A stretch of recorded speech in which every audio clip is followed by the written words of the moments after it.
আপনি আমাকে এভাবে চমকে দেবেন আমি স্বপ্নেও ভাবিনি। বাসায় ফেরার সময় গাড়িতে বসে ফিসফিস করে পড়ল হেরা।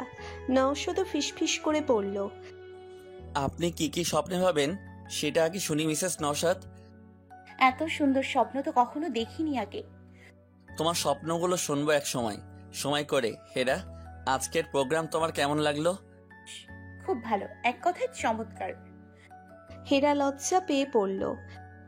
আমাকে মিসেস নওশাদ যখন বলছিল অনেকেই, আমার খুব লজ্জা লেগেছে, আবার ভালোও লেগেছে। তাই? হ্যাঁ, হেরা উত্তেজিত হয়ে পড়ল। আমি টিভিতে অভিনয় করে কয়েকজন নায়িকা মডেলকেও দেখলাম, এত মেকআপ লাগিয়েছে মুখে, টিভিতে তো এমন লাগে না দেখতে। নওশাদ হেসে দিল। মেকআপ তোলার পর ওরা হয়তো নিজেরাই নিজেদের চিনে না, বুঝলে? সত্যি আমারও তাই ধারণা। রুমে ঢুকে হেরা যখন আয়নার সামনে দাঁড়িয়ে কানের দুল খুলছে, নওশাদ রিমোট দিয়ে টিভির চ্যানেল চেঞ্জ করছিল। হঠাৎ হেরা বলল। একটা কথা বলবো? টিভির দিকে তাকিয়েই বলল নওশাদ। হুম।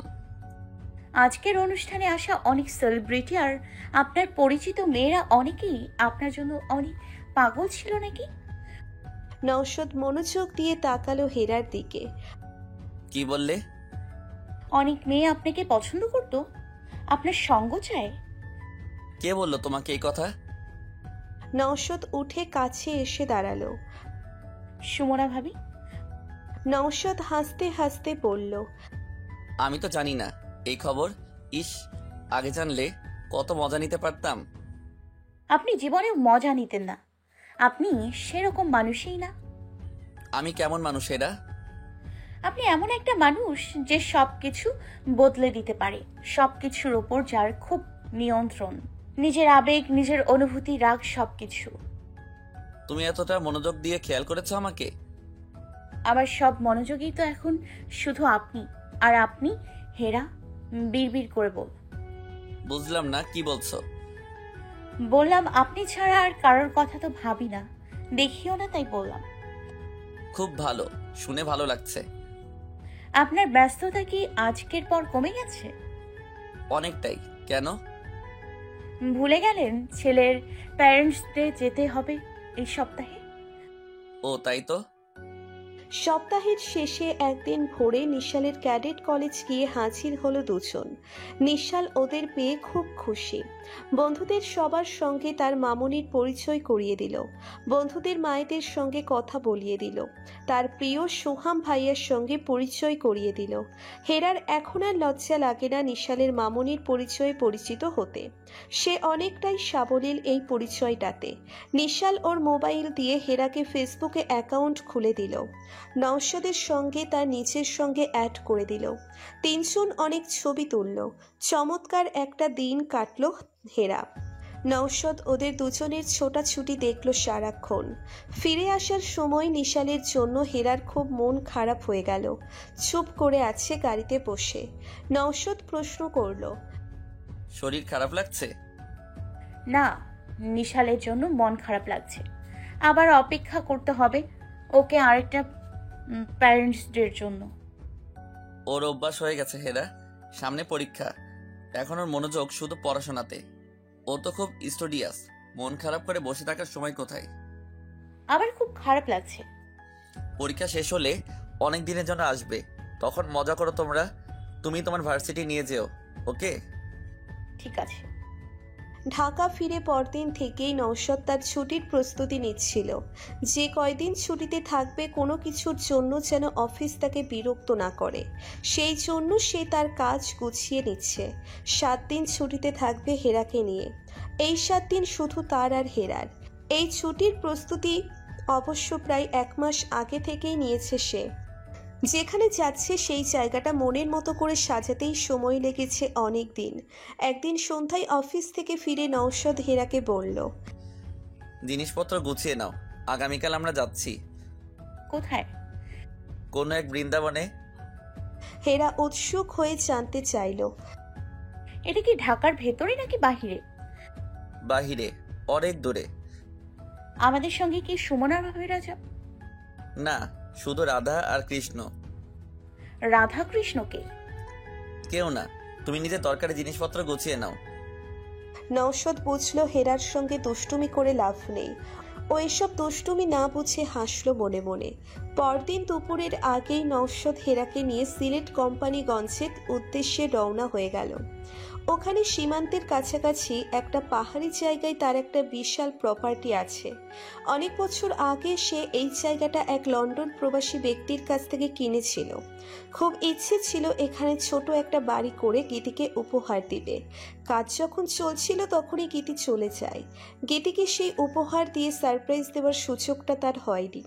তার আগেই গীতি সব দেওয়া নেওয়ার ঊর্ধ্বে চলে গেছে। তারপর অনেক দিন এই জায়গাটা নিয়ে সে উৎসাহ হারিয়ে ফেলেছিল।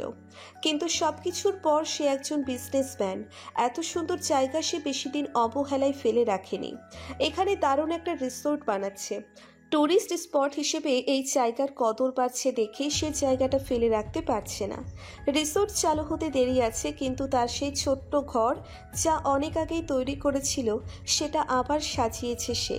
হেরাকে নিয়ে এখানেই আসছে সে। গত 1 মাস ঢাকায় বসে এই কটেজের সাজানোর কাজ সে করিয়েছে সাইট ম্যানেজার তৌহিদের দলবল দিয়ে। যেখান থেকে বসে একসঙ্গে মেঘালয় পাহাড়ের সঙ্গে মেঘের মিলন দেখা যায়, আবার ধলাই নদীর পাথর আর নীল জলের ছুটে চলা দেখা যায়। ওরা পৌঁছতে পৌঁছতে বিকেল হয়ে গেল। হেরা গাড়িতে ওর ঘাড়ে মাথা রেখে ঘুমিয়েই কাটিয়ে দিল। মাঝখানে একবার গাড়ি থামিয়ে ব্রেক নিল। যখন হেরার খারাপ লাগছিল বমি করলো। নওশাদ মনে মনে ভাবছে অসুস্থ হয়ে যাবে না তো আবার? তাহলে তো পুরো পরিকল্পনাটাই মাটি হবে। গাড়িটা যখন রিসোর্টে এসে পৌঁছলো, সাইট ম্যানেজার তৌহিদ আরও লোকজন নিয়ে ওদের রিসিভ করার জন্য দাঁড়িয়ে আছে। গাড়ি থেকে নেমেই নওশাদ কিছুটা বিরক্ত হলো। কি ব্যাপার তৌহিদ, এত লোকজন নিয়ে দাঁড়িয়ে আছো কেন? স্যার, আপনি যা যা বলেছেন এসব সেভাবেই করা আছে। বুঝেছি, কিন্তু আমি যতদিন এখানে থাকবো এই কটেজের দিকে লোকজন যেন প্রয়োজনের বাহিরে না দেখি। আমি ছুটি কাটাতে এসেছি, কোনো অফিসিয়াল কথা হবে না। তোমরা তোমাদের মতো কাজ করো। জি স্যার। স্যার, এ হলো সেলিম। এই কটেজের দেখাশোনার দায়িত্বে আপনার যে কোনো ধরনের আদেশের অপেক্ষায় আছে। ঠিক আছে, কিন্তু ডিনারের পর কাউকে লাগবে না এখানে। জি স্যার। হেরা গাড়ি থেকে নেমেই পাথর পিছনো পথটা ধরে উপরে উঠে গেল। ওদের কটেজটা উপরে। হেরা হাত ইশারায় ডাকছে নওশাদকে। ঠিক আছে, তোমরা যাও। আরেকটা গাড়ি আসার কথা, ওইটা চলে এসেছে? জি স্যার, অনেক আগেই। আপনার জিনিসপত্র সব কটেজে রেখেছি স্যার। যাও এখন তোমরা তোমাদের কাজে। নওশাদ হেরার দিকে এগিয়ে গেল। হেরা মুগ্ধ হয়ে বলল, দেখুন কি সুন্দর জায়গাটা, কি সুন্দর দোলনা আছে, এত সুন্দর সুন্দর ফুল, কি সুন্দর সবুজ ঘাস, খালি পায়ে হাঁটতেই ভালো লাগছে। তোমার পছন্দ হয়েছে হেরা? খুব, এত সুন্দর পাহাড় আর নদীটাও দূর থেকে দেখতে ভালো লাগছে। ইস, আর একটু আগে এলে কাছেও যাওয়া যেত। নওশাদ বলল, কালকে যেও, আমরা আছি অন্তত 7 দিন। ঠিক আছে, কালকে যাব। নিয়ে যাবেন তো? অবশ্যই, তুই যা চাইবে সব হবে।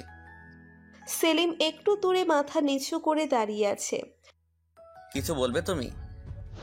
স্যার, চা দিব? না, সন্ধ্যার পরপরই ডিনার দিয়ে দাও। ম্যাডাম সারাদিন কিছু খাইনি। জি স্যার। হেরা চলো, ফেব্রুয়ারি মাসের মাঝামাঝি হলে কি হবে, এখানে যথেষ্ট ঠান্ডা। চলো ঘরের ভেতরে যাই।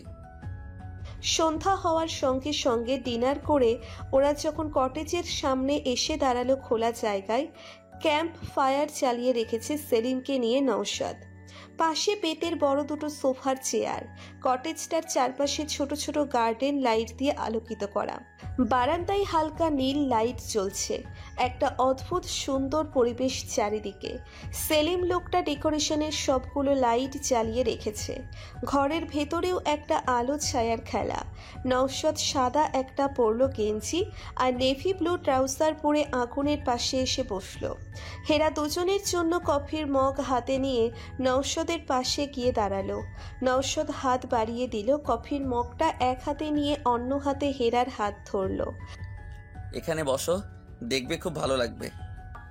আপনি হাফ হাতা গেঞ্জি পরে আছেন, ঠান্ডা লাগছে না?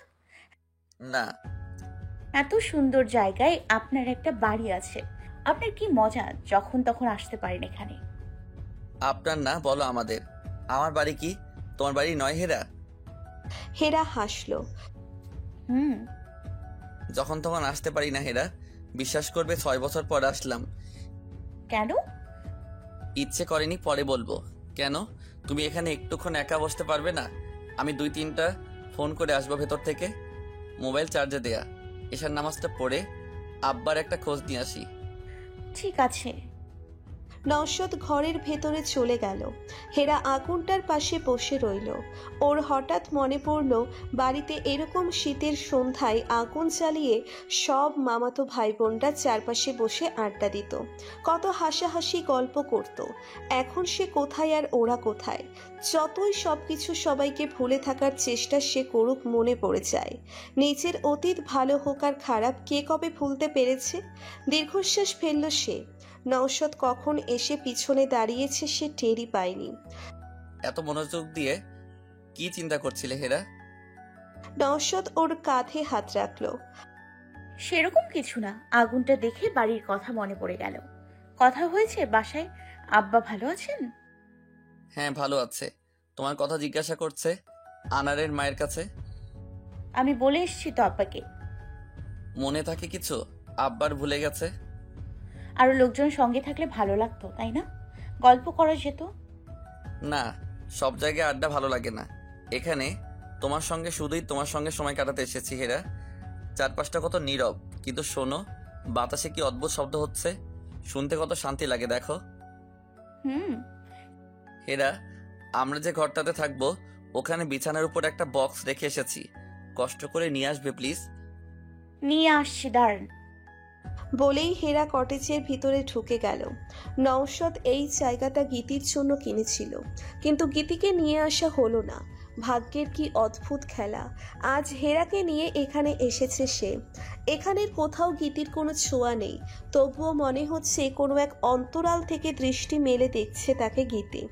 হয়তো খুব করে চেয়েছিল গীতিকে এখানে, তাই মনে পড়ছে খুব গীতিকে। আচ্ছা, একদিন কি সে ভুলে যাবে গীতিকে? পারবে? ভুলে যাওয়া যায়, এটা বললে মিথ্যে বলা হয়। শুধু কিভাবে মনে রাখছে সেটাই আসল। গীতিকে ভোলা যায় না, তবে এই কয় মাসে সে বুঝেছে মৃত গীতিকে জীবন্ত ভেবে নিজের সামনে দাঁড় করিয়ে রেখে নতুন করে কারোর সঙ্গে জীবন শুরু করা যায় না। নওশাদ যখন এসব ভাবছে, হেরা তাদের বেডরুমের বিছানার উপর গিয়ে দেখে বিছানায় খুব সুন্দর করে একটা বক্স রাখা, তার উপর নওশাদের একটা চিরকুট লেখা। হেরা, এটা তোমার জন্য, খুলে দেখো। বাঙালি কোনো মেয়ে পাওয়া যাবে না, আমার দৃঢ় বিশ্বাস। যার একটা লাল শাড়ির স্বপ্ন নেই, যে লাল শাড়ির ভাজে ভাজে আজীবন মেখে থাকে নতুন একটা শুরুর গল্প, তাকে অনেক অনেক আদর আর ভালোবাসার ছোঁয়া। শাড়িটা পরে আসবে একটু বাহিরে। আমারও খুব ইচ্ছে আজ আমার ভালোবাসায় কেউ জীবন শুরু করুক একটা লাল শাড়িতে। হেরা বক্স খুলে শাড়িটা হাতে নিয়ে দাঁড়িয়ে রইল। ওর চোখে মুখে মুগ্ধতা আর বুকের ভিতর সেই ধুকপুকানি, লজ্জা। তার হাতে সিঁদুরের মতো লাল একটা কাঞ্চিপুরম শাড়ি, সোনালি চরির চওড়া পার আর আঁচল, পুরো জমিন জুড়ে চরির ভারী কাজ করা। এত সুন্দর কোনো শাড়ি হতে পারে সে ভাবতেই পারছে না। নরম তুলতুলে শাড়িটা গালের সঙ্গে লাগিয়ে রাখলো হেরা। কি শাড়ি এটা, সেই সব শাড়ির নাম জানে না যদিও, কিন্তু খুব ভালো লাগছে শাড়িটা। বক্সের ভিতরেই ব্লাউজ আর পেটিকোটও রাখা। এত গোছানো একটা মানুষ সব দিকে খেয়াল ওনার। মনে মনে ভাবছে হেরা, আয়নার সামনে দাঁড়িয়ে শাড়িটা পরছে আর ভাবছে আজ যদি এই শাড়িতে তাকে সুন্দর না লাগে এর চেয়ে কষ্টের আর কিচ্ছু হবে না ওর জন্য। কিন্তু শাড়িটা পরার সঙ্গে সঙ্গে আয়নায় নিজেকে দেখে নিজেরই লজ্জা লাগছে ওর। তাকে ঠিক নতুন বউয়ের মতো লাগছে, কিন্তু বুঝে উঠতে পারছে না ঘোমটা দিবে কিনা। একবার দিল, তারপর সঙ্গে সঙ্গে খুলে ফেলল। যে মানুষটার সামনে ওড়না ছাড়াই কতবার হেঁটে যায়, তার সামনে এমন ঘোমটা দেওয়াটা নেহাতি বেশি বেশি হয়ে যাবে। হাতের চুড়ি কোনো ছাড়া কোনো গয়নার প্রয়োজন নেই এই শাড়ির সঙ্গে। চুলটা আঁচড়ে খুলে দিল, চোখে গাঢ় করে কাজল পড়ল, কপালে লাল টিপ পরে তাড়াতাড়ি ধীর পায়ে কটেজের বাহিরে এসে দাঁড়ালো। নওশাদ আগুনটার দিকে এক দৃষ্টিতে তাকিয়ে আছে। মনে মনে কিছু হয়তো ভাবছে। তার ভাবনার সে এত মগ্ন হয়েছিল, হেরা কটেজ থেকে বের হয়ে ওর কাছাকাছি চলে এসেছে, সে টেরও পায়নি। হঠাৎ পায়ের আওয়াজ পেয়ে চোখ তুলে তাকাতেই এক রাশ মুগ্ধতা ওকে ঘিরে ধরল। আগুনের আলো আর হেরার গায়ে পড়া সোনালি জরির লাল শাড়ি সব মিলেমিশে তার মনে হচ্ছে একটা সূর্য তার সামনে চলছে। নওশাদ উঠে দাঁড়ালো। কয়েক সেকেন্ড কোনো কথাই সে বলতে পারল না। হেরা লজ্জা লজ্জা মুখে তাকিয়ে আছে ওর দিকে। এদিকে এসো হেরা, সাবধানে। হেরা নওশাদের পাশে গিয়ে বসলো। আপনি এত সুন্দর শাড়ি কখন কিনলেন? কিনেছি কয়দিন আগেই। আমি তো আর শপিং মলে যাই না। পরিচিত একজন চেন্নাই গিয়েছিল চিকিৎসার জন্য, তাকে দিয়ে আনিয়েছি। বুঝলে, গীতির খুব শাড়ির শখ ছিল, প্রচুর শাড়ি কিনতো। ওর সঙ্গে থেকে আমিও শাড়ি সম্বন্ধে অনেক জ্ঞান অর্জন করে ফেলেছি। হঠাৎ মনে হলো তোমাকে একটা লাল শাড়িতে দেখি, তাই আনালাম। তোমার পছন্দ হয়েছে? খুব পছন্দ হয়েছে। হেরা খেয়াল করলো নওশাদ একবারও শাড়ি পরে তাকে কেমন লাগছে বলছে না। হঠাৎ বাতাস শুরু হয়েছে। ঝড় বৃষ্টি হবে নাকি এখন? সিলেটের বৃষ্টির কোনো গ্যারান্টি নেই, যে কোনো সিজনে যখন তখন চলে আসে। নওশাদ কথাটা বলা শেষ করার সঙ্গে সঙ্গে বৃষ্টির ফোঁটা পড়া শুরু হয়ে গেল। চলো বারান্দায় উঠি, তোমার ঠান্ডা লেগে যাবে বৃষ্টি গায়ে পড়লে। হেরা। নওশাদ হেরার হাত ধরল। বারান্দায় উঠতেই ভালো বৃষ্টি শুরু হলো। এখন বৃষ্টি হলে দারুণ হবে, তাই না? না। নওশাদ আচমকাই না বলে উঠল। হেরা অবাক হয়ে চমকে তাকালো। নিজেকে সামলে নওশাদ বলল, ঘুরতে এসেছি, বৃষ্টি হলে ভালো লাগবে না হেরা? হেরা জানে না এই বৃষ্টি এক ঝটকায় নওশাদের সামনে তার আর গীতির পুরো বিবাহিত জীবনটা নিয়ে নিল। সেই ঝড় বৃষ্টির রাতটা সামনে নিয়ে এলো। এই অসময়ের বৃষ্টিকে গীতিরই চোখের পানি, হয়তো বৃষ্টি হয়ে ওকে ভিজিয়ে দিতে চাইছে। নওশাদ নিজের উপরে বিরক্ত হলো।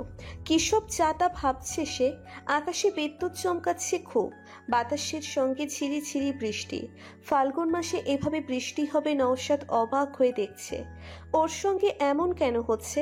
যেদিন প্রথম হেরা রাতে ওর রুমে থাকতে এলো, ইলেকট্রিসিটি চলে গেল, কারণ ছাড়াই আইপিএসটা ডিস্টার্ব দিল।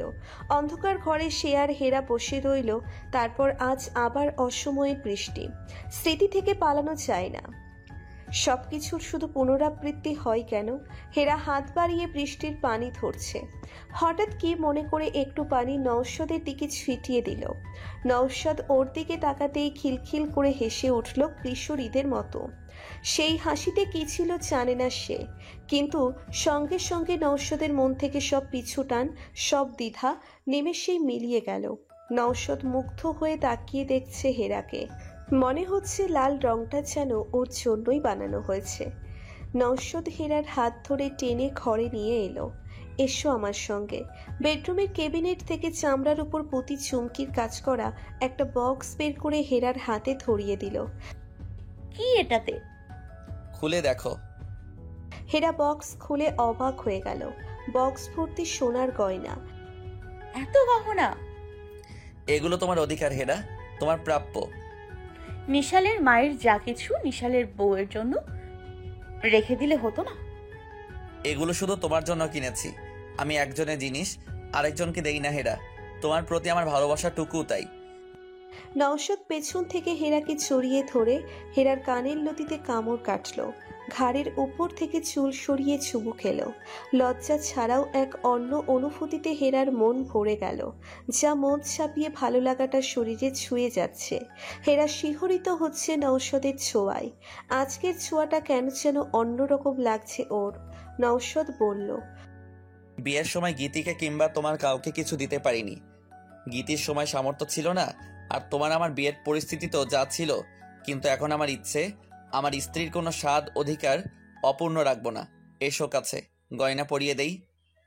নওশাদ হেরার মাথায় টিকলি থেকে শুরু করে গলায়, কানে, হাতে সব গয়না নিচে হাতে পরিয়ে দিল।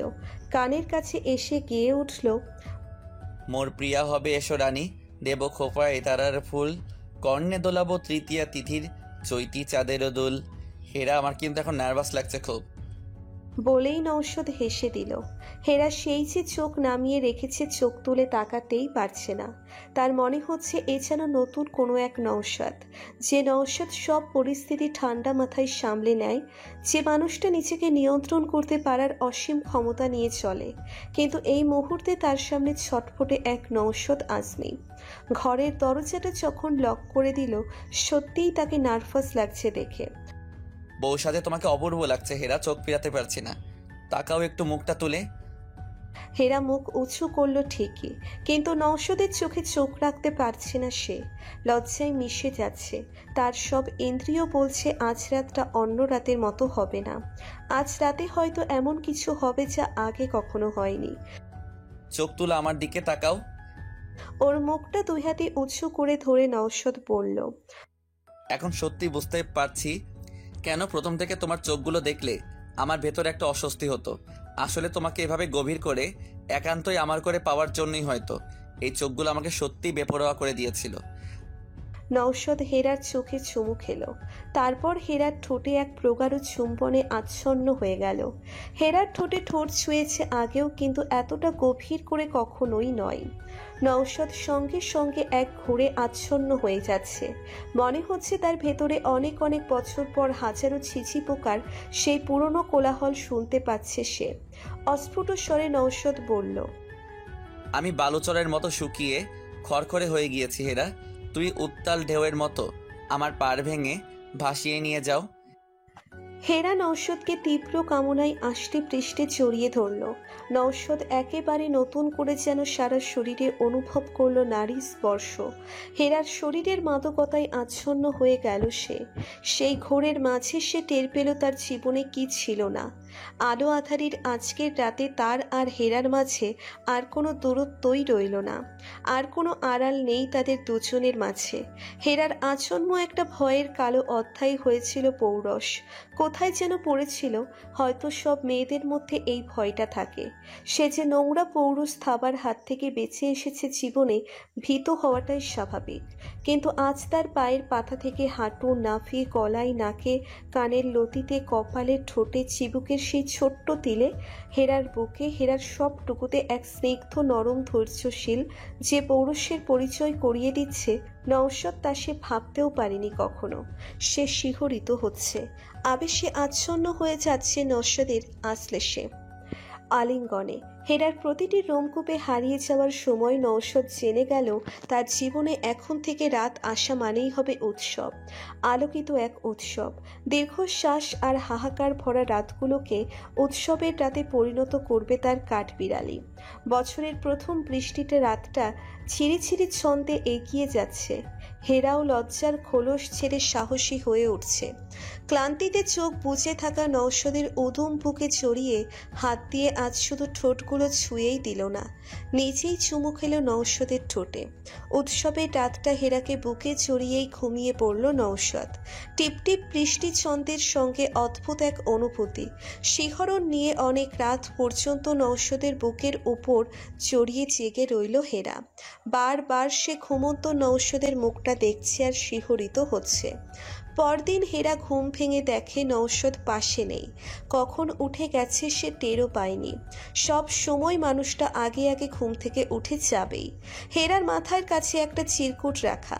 চিরকুটটা পড়ার আগে হাতে নিয়ে হেরা রাতটার কথা ভাবছে। চিন্তা করেই লজ্জা লাগছে তার। আচ্ছা, নওশাদের সামনে কিভাবে যাবে সে এখন?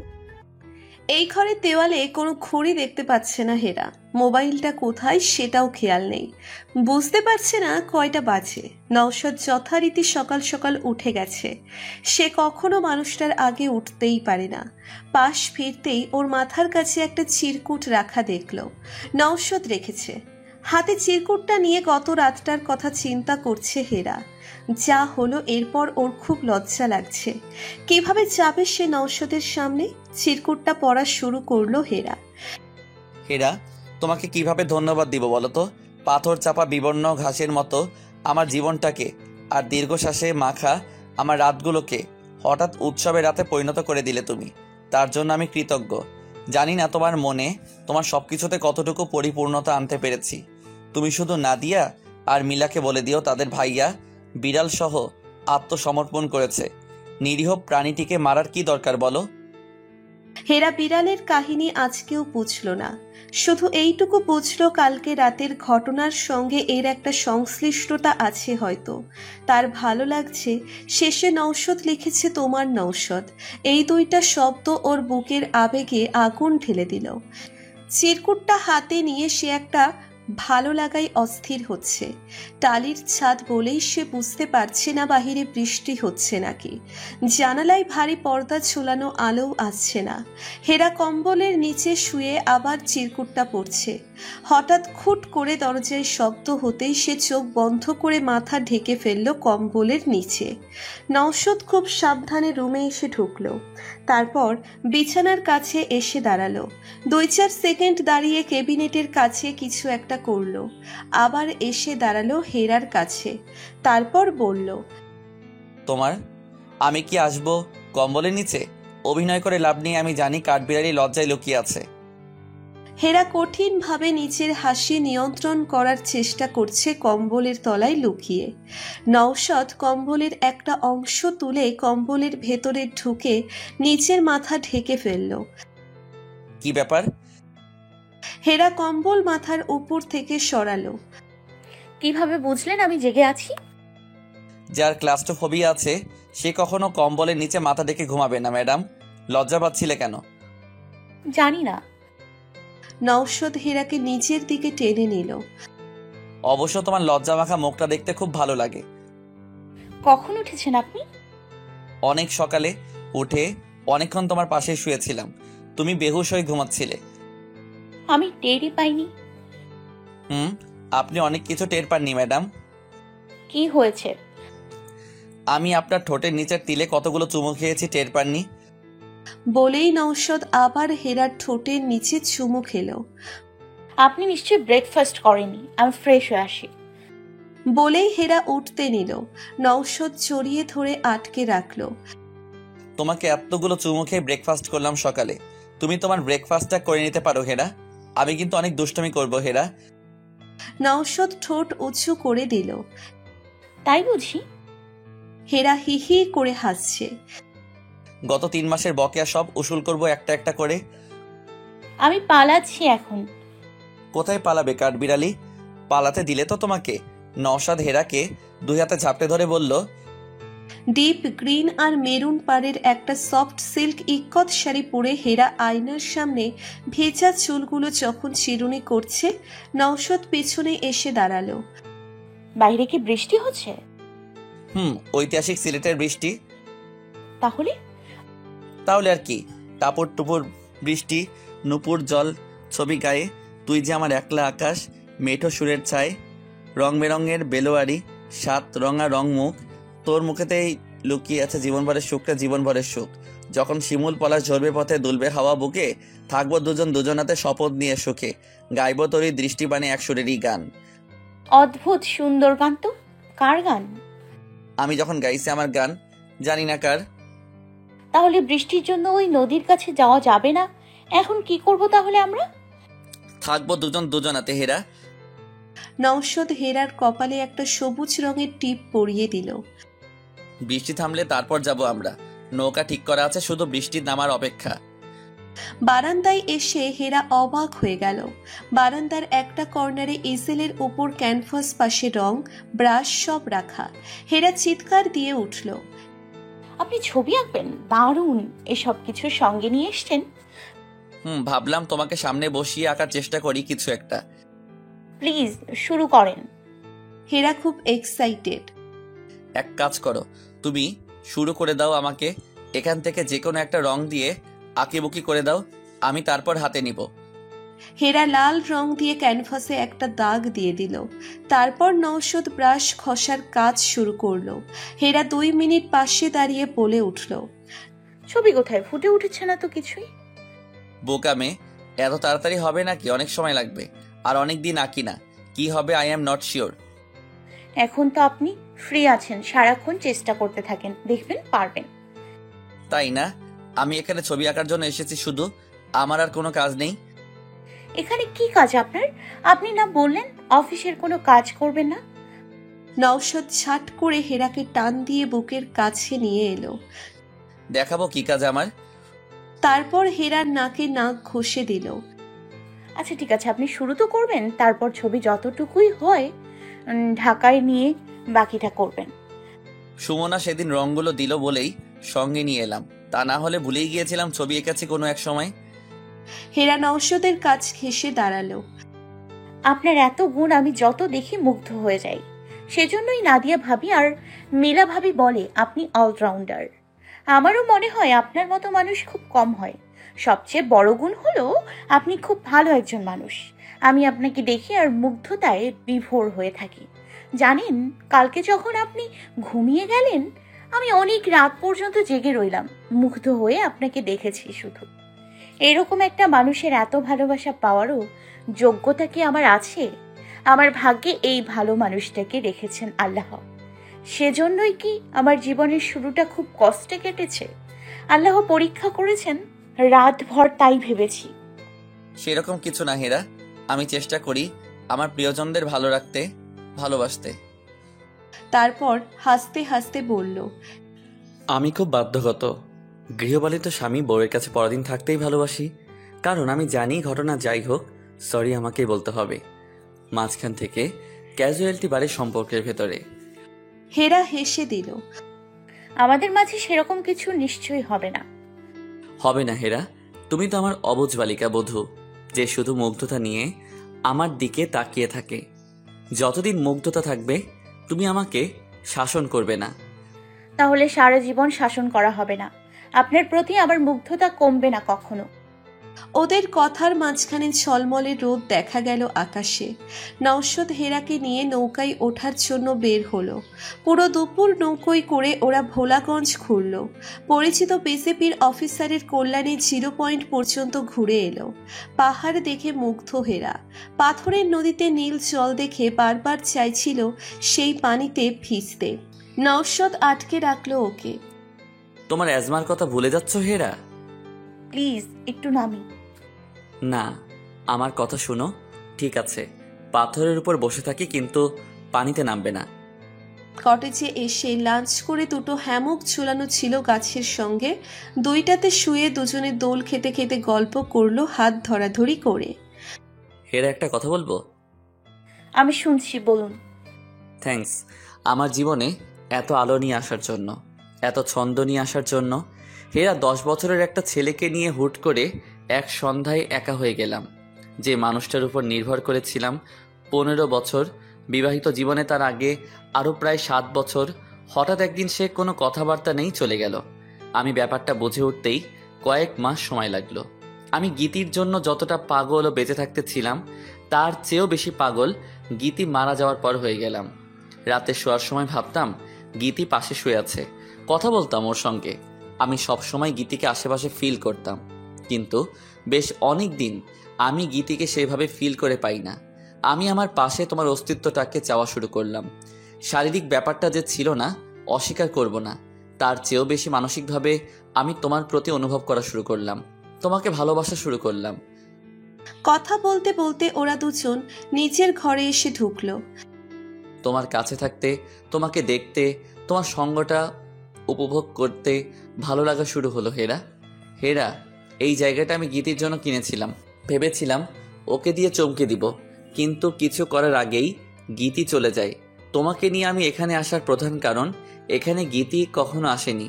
আমার আর তোমার কাছাকাছি আসার জন্য এই জায়গাটা সে জন্যই বেছে নিয়েছি। আমি তোমাকে পুরোপুরি পেতে চেয়েছি, এমন কোথাও যেখানে আমার আর গীতির কোনো স্মৃতি নেই। আমি চাইনি গীতির কিছু আমার সামনে চলে আসুক। হেরা, এই প্রপার্টিটা আমি তোমার নামে যদি করি তুমি কি কষ্ট পাবে? আমার নামে করে দিতে হবে কেন? আপনার নামে থাকলে কি সেটা আমার হবে না? আমি চাই তোমার আমার জীবনের বিশেষ এই জায়গাটা তোমাকে উপহার দিতে। মুখে বলেছেন এতেই হবে, আমি পেলাম উপহার, ধন্যবাদ। কাগজে কলমে হলে সমস্যা কিসের হেরা? আমি আমার স্ত্রীকে ভালোবেসে উপহার দিতেই পারি। আমার কাছে উপহারের চেয়ে ভালোবাসাটাই বড় প্রাপ্তি। উপহার ও ভালোবাসার চিহ্ন, বুঝলে? হেরা নওশাদের দিকে তাকিয়ে হাসল শুধু। ডিনারের পর দুজন কফি নিয়ে কটেজের সামনে এসে বসল। নওশাদ হেরাকে বলল, তুমি কিন্তু মনোযোগ দিয়ে পড়াশোনাটা করবে। আমি চাই তুমি খুব ভালোভাবে পড়াশোনাটা শেষ করবে। নিশালের পড়াশোনা শেষ হলে নিশাল আর তুমি আমার বিজনেস সামলাবে। আমি রিটায়ার্ড করব। কি বলেন এসব আপনি? আমি আপনার বিজনেস দেখব? আমি 10টা মানুষের সামনে গেলেই নার্ভাস হয়ে যাই। আমি করব বিজনেস? তোমাকে আমি সেইভাবে তৈরি করে তুলব। কিন্তু আমি যে আমার সংসারটা সামলাতে চাই। তোমাকে নিশ্চয়ই বাজার করে রান্না করে সংসার সামলাতে হবে না? কথাটা বলেই নওশাদ তাকালো হেরার দিকে। হেরার মুখটা কি একটু গম্ভীর হয়ে গেল কথাটা শুনে। নওশাদ চুপ করে রইল। তারপর দুইজন বেশ অনেকক্ষণ চুপচাপ বসে রইল। ওরা ঘরে গিয়ে ঢুকতেই নিশালের ফোন এলো। Hello papa. নিশাল, কি খবর তোমার? বাবা, পরীক্ষা কেমন হচ্ছে? হেরা কাছে এসে দাঁড়ালো। নওশাদ ফোনটা স্পিকার মুডে দিল। আমার খবর ভালো, পরীক্ষাও ভালো হচ্ছে। মামুনি কোথায়? এই যে আমি। কেমন আছো তুমি? মামুনি কি করো? কিছু না, তোমার পাপার সঙ্গে গল্প করছি। নিশাল, তোমার মামুনির সঙ্গে ছুটি কাটাতে সিলেটে এসেছি। গ্রেট পাপা, মামুনিকে খুব ভালো করে সব ঘুরিয়ে দেখাবে। নিশাল, তোমার পাপা আমাকে নদীতে নামাতে চেয়েছিল, দেয়নি। তুমি থাকলে ভালো হতো, তোমার সঙ্গে পানিতে নামতাম। পাপা ঠিক কাজ করেছে। এসব নদীতে সাপ থাকে মামুনি। কি? চিৎকার দিয়ে উঠল হেরা। তোমার পাপা তো সেই কথা বলেনি। আমি সাপ খুব ভয় পাই। নিশাল হাসছে। মনে রেখো মামুনি তুমি। নওশাদ ছেলের বুদ্ধি দেখে মুচকি মুচকি হাসছে। হেরাকে এক কথায় শান্ত করে দিল। নিশাল পাপার চেয়ে বেশি তার মামুনির সঙ্গে কথা বলল। ফোন রাখার পর নওশাদ বলল, ছেলে তো দেখি আমার চেয়ে বেশি তার মামুনির সঙ্গে কথা বলে। নিশাল আমার ফ্রেন্ড হয়ে গেছে, বুঝলেন? হেরা নওশাদের দিকে হেসে বলল, ভালো, আমার ছেলেটা কত তাড়াতাড়ি বড় হয়ে গেছে। বড় সে মা মারা যাওয়ার পরই হয়ে গিয়েছিল। নিজের হাতে খেতে পারতো না। গীতি আর আনারের মা খাইয়ে দিত। গীতি যাওয়ার পর আনারের মায়ের কাছেও খাবে না, একাই খেত। বলেছে আনারের মা আমাকে নিশালকে খুব ভালোবাসে। ওই তো বড় করেছে। ওর কাছে রেখে গীতিকে নিয়ে দেশের বাইরে চলে গেছি। আনারের মায়ের কাছে থাকলে নিশ্চিতে থাকতাম আমরা। হেরা, একটা কথা বলবো? নওশাদ হেরাকে বুকের কাছে টেনে নিল। বুবু যাওয়ার সময় আমাকে কিছু কথা বলেছে। তোমাকেও কি কিছু বলেছে? কোন ব্যাপারে? নওশাদ কিছুক্ষণ চুপচাপ হয়ে রইল। কিভাবে বলবে কথাটা ভেবে পাচ্ছে না। হেরা, বুবু নিশালের আরো ভাই বোন হোক তাই চাই। হেরা চুপ করে শুনছে। তোমাকে কিছু বলেছে? আমার ধারণা তোমাকেও বুবু বলেছে এই কথা। কি বলেছো তুমি? আমি কি বলবো? তোমার কি ইচ্ছে? আপনার ইচ্ছেই আমার ইচ্ছে। আমি বুবুকেও এই কথা বলেছি। হেরা, তোমাকে পড়াশোনা শেষ করতে হবে। বাচ্চা নিয়ে ব্যস্ত হয়ে থাকো, আমি সেটা চাই না। আমাদের তো অবশ্য একটা ছেলে আছে, এটাই কি যথেষ্ট নয়? কি বলেন? নওশাদ হেরাকে জড়িয়ে ধরল। ওর মনে হচ্ছে হেরা কি মন খারাপ করলো ওর কথায়? কষ্ট পেল না তো? হেরা প্রসঙ্গ পরিবর্তন করে অন্য গল্প শুরু করলো। ওরা পুরো 7 দিন সিলেটে কাটালো। হেরার স্বপ্নের মতোই কাটলো দিনগুলো। নওশাদ ওকে ভালোবাসা দিয়ে আদরে ভরিয়ে রাখলো। মানুষটা যে এত রোমান্টিক সে সিলেটে না গেলে জানতেই পারতো না। গিটার বাজিয়ে গান শুনিয়েছে, ওর ছবি এঁকেছে, চা বাগানে দুজন ঘুরে বেরিয়েছে। বাগানের মালিক নওশাদের বন্ধু। ওরা সারা দিন বাগানে ঘুরল। কিভাবে চা পাতা তৈরি হয় ম্যানেজার তাদের ঘুরে ঘুরে দেখালো।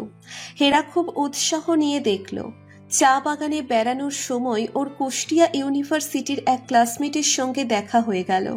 মেয়েটা হাজবেন্ড আর ফ্যামিলি নিয়ে এসেছে। আগের হেরা আর এখনকার হেরাকে দেখে সে চমৎকৃত। প্রথমে চিনতেই পারেনি। হেরা নওশাদের সঙ্গে পরিচয় করিয়ে দিল। নওশাদ যখন বাগানের ম্যানেজারের সঙ্গে সামনে এগিয়ে গেল, হেরা রিমা নামের তার সেই বান্ধবীর সঙ্গে হেঁটে হেঁটে গল্প করছে। আমি তো ভেবেছিলাম বিয়ে হয়ে গেছে তোমার, তাই পড়াশোনা ছেড়ে দিয়েছো হেরা। বিয়ের পরেই পড়াশুনো আবার শুরু করলাম। ঢাকায় ভর্তি হয়েছি প্রাইভেট একটা ভার্সিটিতে। তুমি কি ঢাকা থাকো রিমা? আমার বর একটা প্রাইভেট কোম্পানিতে অনেক ভালো চাকরি করে। আমি এখন আর ক্লাস করি না, সামনে গিয়ে শুধু পরীক্ষা দিয়ে চলে আসব। তোমার বর কি করে হেরা? বিজনেস। কিসের? আমি জানি না এত কিছু। কেন জানো না? জানার ইচ্ছে হয়নি তাই। এটা কেমন কথা? তোমার বর কি করে, কিসের বিজনেস, তোমার জানা দরকার না? আমি সবকিছু নিয়ে এত উৎসাহিত না রিমা। অবাক হয়ে কিছুক্ষণ তাকিয়ে রইল রিমা হেরার দিকে। তুমি ভালো আছো তো হেরা? খুব ভালো আছি রিমা, একদিন বাসায় এসো বেড়াতে। আসবো। বাসা কোথায় তোমার হেরা? ঢাকায় থাকো? ঠিকানাটা ওনার কাছ থেকে নিয়ে দিতে হবে। তুমি জানো না তোমার বাসার ঠিকানা? জায়গাটার নাম জানি, শুধু বনানী আর কিছু জানি না। তুমি সবসময় একটু কেমন জানি ছিলে হেরা, এখনো তাই আছো, কিন্তু তোমার সাজ পোশাকের পরিবর্তন দেখে ভালো লাগছে। হেরা হাসলো রিমার দিকে তাকিয়ে। আমরা সিলেট শহরে একটা হোটেলে উঠেছি। তোমরা কোথায় উঠেছো? কালকে চলো ঘুরতে যাই একসঙ্গে। জায়গাটার নাম জানি না, কিন্তু এখান থেকে অনেক দূরে ওনার একটা রিসোর্ট আছে, সেখানে আছি। আমরা কালকে চলে যাব ঢাকায়। তোমার বরের রিসোর্ট? রিমা অবাক হয়ে তাকিয়ে আছে হেরার দিকে। নওশাদ হেরার নাম ধরে ডাক দিতেই হেরা ওই দিকে তাকালো, তাই দেখতে পেল না কতটা বিস্ময় ভরা দৃষ্টিতে ওকে দেখছে রিমা। রিমা, তোমার মোবাইল নাম্বারটা দাও, ঢাকায় বাসায় এসো কেমন? অনেক বছর পর দেখা হয়ে ভালো লাগছে। ভালো থেকো, আমি আসছি। হেরা নিজের মোবাইলে রিমার নাম্বার সেভ করে নিল। রিমা অবাক হয়ে দেখছে যে হেরাকে সে আগে একটা মাত্র মলিন বোরখা পরা দেখত। অতি সাধারণ মেয়ে হিসেবে খুব একটা পাত্তা দিত না। আজ তার হাতে দামি ফোন, ব্যাগ, গয়না সাজে একদম অন্যরকম এক হেরা। ওর স্বামীকে দেখেও অবাক হলো, কত স্মার্ট, গুড লুকিং। ওর বিস্ময়ের ঘোর কাটার আগেই দেখতে পেল হেরা আর নওশাদ বিশাল এক গাড়িতে করে ওদের সামনে দিয়ে চলে গেল। মানুষ আসলে নদীর মতো, কখনো উত্তাল ঢেউ তরঙ্গ, আবার কখনো কচুরিপানা ভরা এক মৃত জলাশয়। 7 দিনের জায়গায় 9 দিন কাটিয়ে নওশাদ হেরাকে নিয়ে ঢাকায় ফিরে এলো। বিকালে গলফ খেলতে গিয়ে রেজওয়ানের সঙ্গে দেখা। আপনি হানিমুন শেষ করে আসলেন শেষ পর্যন্ত নওশাদ আজমি? আসলাম। তুই কি ভেবেছিলি? ভেবেছিলাম 1 মাস অন্তর থাকবি। শালা তোর মতো নাকি আমি? কাজ কাম নাই আমার। আমার মতো না তুই, তাই বললাম। নওশাদ, কেমন ছিল হানিমুন? যেমন ভাবছিস সেই রকম। তুই সিলেট গেলি কেন? ওখানের রিসোর্ট তো এখনো অনেক দেরি আছে রেডি হতে। একমাত্র ওখানেই গীতিকে নিয়ে যাইনি কখনো। আমি গীতির স্মৃতির বাহিরে গিয়ে হেরাকে গ্রহণ করতে চাইছিলাম। ভালো করেছিস, খুব ভালো লাগছে বন্ধু। তুমি শেষ পর্যন্ত এগিয়ে যেতে পেরেছ। খুব খুশি হয়েছি। হেরার প্রাপ্য অধিকার তুই তাকে দিয়েছিস।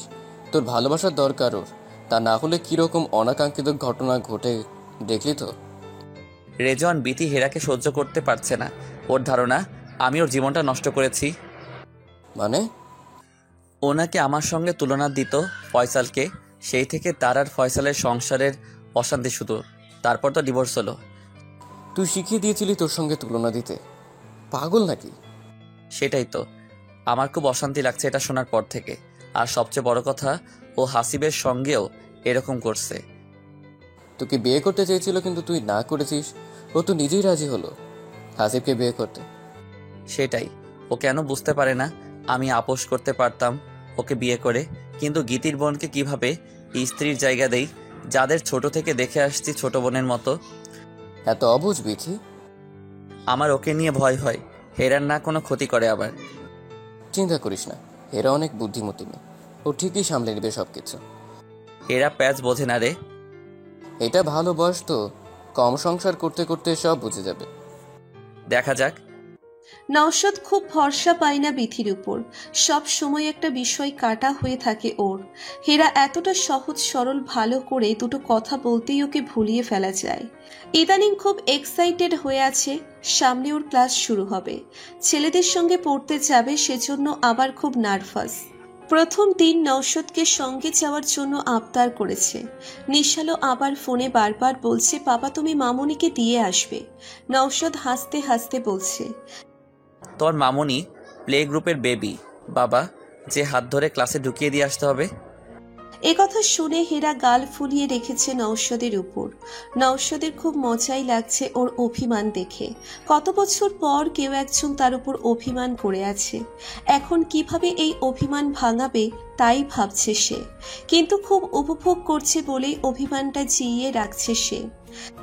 হেরা খুব আবদার করেছে নওশাদ যেন তাকে প্রথম দিন ক্লাসে নিয়ে যায়। নওশাদের একা যাওয়ার পক্ষেই যুক্তি দেখাচ্ছে। আপনি সঙ্গে গেলে আমি সাহস পাবো। এরা আমার যেতে তো কোনো সমস্যা নেই, কিন্তু আমি চাই তুমি নিজের আত্মবিশ্বাস নিয়ে যাও। তোমার জন্য ওটাই সবচেয়ে বেশি দরকার। প্রথম দিন আপনি যাবেন বলেন, প্লিজ প্লিজ। এরা আমি চাইছি তুমি নিজের উপর আত্মবিশ্বাসী হবে। তুমি পারবে অবশ্যই। আপনি খুব ভালো করেই জানেন আমার সব আত্মবিশ্বাস, মানসিক শান্তি আপনি সঙ্গে থাকলে আমি পারবো। আর আমি সঙ্গে না থাকলে? আপনি সঙ্গে থাকবেন না কেন? ধরো আমি নেই তোমার আশেপাশে, তখন কি করবে? আমি জানি আপনি সব সময় আমার সঙ্গে সঙ্গে থাকবেন, আমাকে একা ছাড়বেন না। আপনি কথা দিয়েছেন আমাকে কোথাও একা যেতে দেবেন না। আমার জান, সেটা নিশ্চয়ই তোমার ভার্সিটি নয়। প্রতিদিন তোমাকে ভার্সিটি দিয়ে আসবো বুঝি? প্রতিদিন দিয়ে আসতে কে বলেছে? আপনি যাবেন না তাই তো? না, তুমি সেলফ ডিপেন্ডেবল হবে, এটা হবে তার ফার্স্ট স্টেপ। হেরা অভিমানে উঠে দাঁড়ালো। থাক, আর কিছু বলতে হবে না। মুখ ঘুরিয়ে হেরা অন্যদিকে তাকিয়ে আছে। নওশাদ উঠে দাঁড়ালো, হেরার ঘাড়ে চুমু খেয়ে বলল, তোমার ইচ্ছে করে না সেলফ ডিপেন্ডেবল হতে? আমার আপনার উপর ডিপেন্ড হয়ে থাকতে ভালো লাগে, আপনার ছায়ার নিচে। হুম, এসব বললে হবে না। আমি চাই তুমি এতটাই শক্তিশালী হও, মানসিক শক্তি নিজেই নিজেকে দিবে। হয়েছে, থাক, আর কিছু বলতে হবে না। হেরা গাল ফুলিয়ে ফেলল। সেই থেকে অভিমান করে আছে নওশাদের উপর। নওশাদ খুব মজা পাচ্ছে। এতদিন পর কেউ তার উপর অভিমান করে আছে। বাচ্চারা যেরকম অভিমান করে হেরাও ঠিক তাই করছে। কথাবার্তা বলছে, কিন্তু সব ভাব পাচ্ছে। নওশাদের এত মজা লাগছে, হেরার কাণ্ড কারখানায় হাসি পাচ্ছে খুব। এই যেমন সেদিন সন্ধ্যায় নওশাদ অফিস থেকে এসে দেখে লিভিং রুমে বসে আনারের মা ওর মাথায় তেল মাসাজ করে দিচ্ছে। নওশাদকে দেখেই হেরা আনারের মাকে বলল, বুঝলে আনারের মা, রবীন্দ্রনাথ ঠাকুর বলেছেন, যদি তোর ডাক শুনে কেউ না আসে তবে একলা চলো রে। তুমি যদি তেল লাগাতে না আসতে তাহলে আমি একাই লাগাতাম। আর চোখে নওশাদের দিকে তাকালো হেরা। আম্মা, এইটা কি কোন আপনি কইবেন আর আমি তেল দিমু না, সব কাম ফালাই রাখবো, তাও দিয়া দিব। তোমার মতো আর কেউ তো আমার কথা ভাববে না গো আনারের মা। নওশাদ হাসতে হাসতে রুমে ঢুকে গেল। একটু পর রুমে এসে ঢুকলো হেরা। নওশাদ ফ্রেশ হয়ে বেডে কাত হয়ে শুয়ে মোবাইল টিপছে। হেরা ওকে দেখে কিছু বলল না, চুপচাপ আয়নার সামনে দাঁড়িয়ে চুল বেনি করছে। নওশাদ নিজে নিজেই গেয়ে উঠল, যদি কেউ কথা না কয়, ওরে ওরে ও অভাগা, কেউ কথা না কয়, যদি সবাই তাকে মুখ ফিরায় সবাই করে ভয়, ও তুই মুখ ফুটে তোর মনের কথা একলা বলো রে। যদি তোর ডাক শুনে কেউ না আসে তবে একলা চলো রে। তারপর নিজে নিজেই বলল, থাকুক সবাই অভিমান করে, আমি একা একাই কথা বলবো।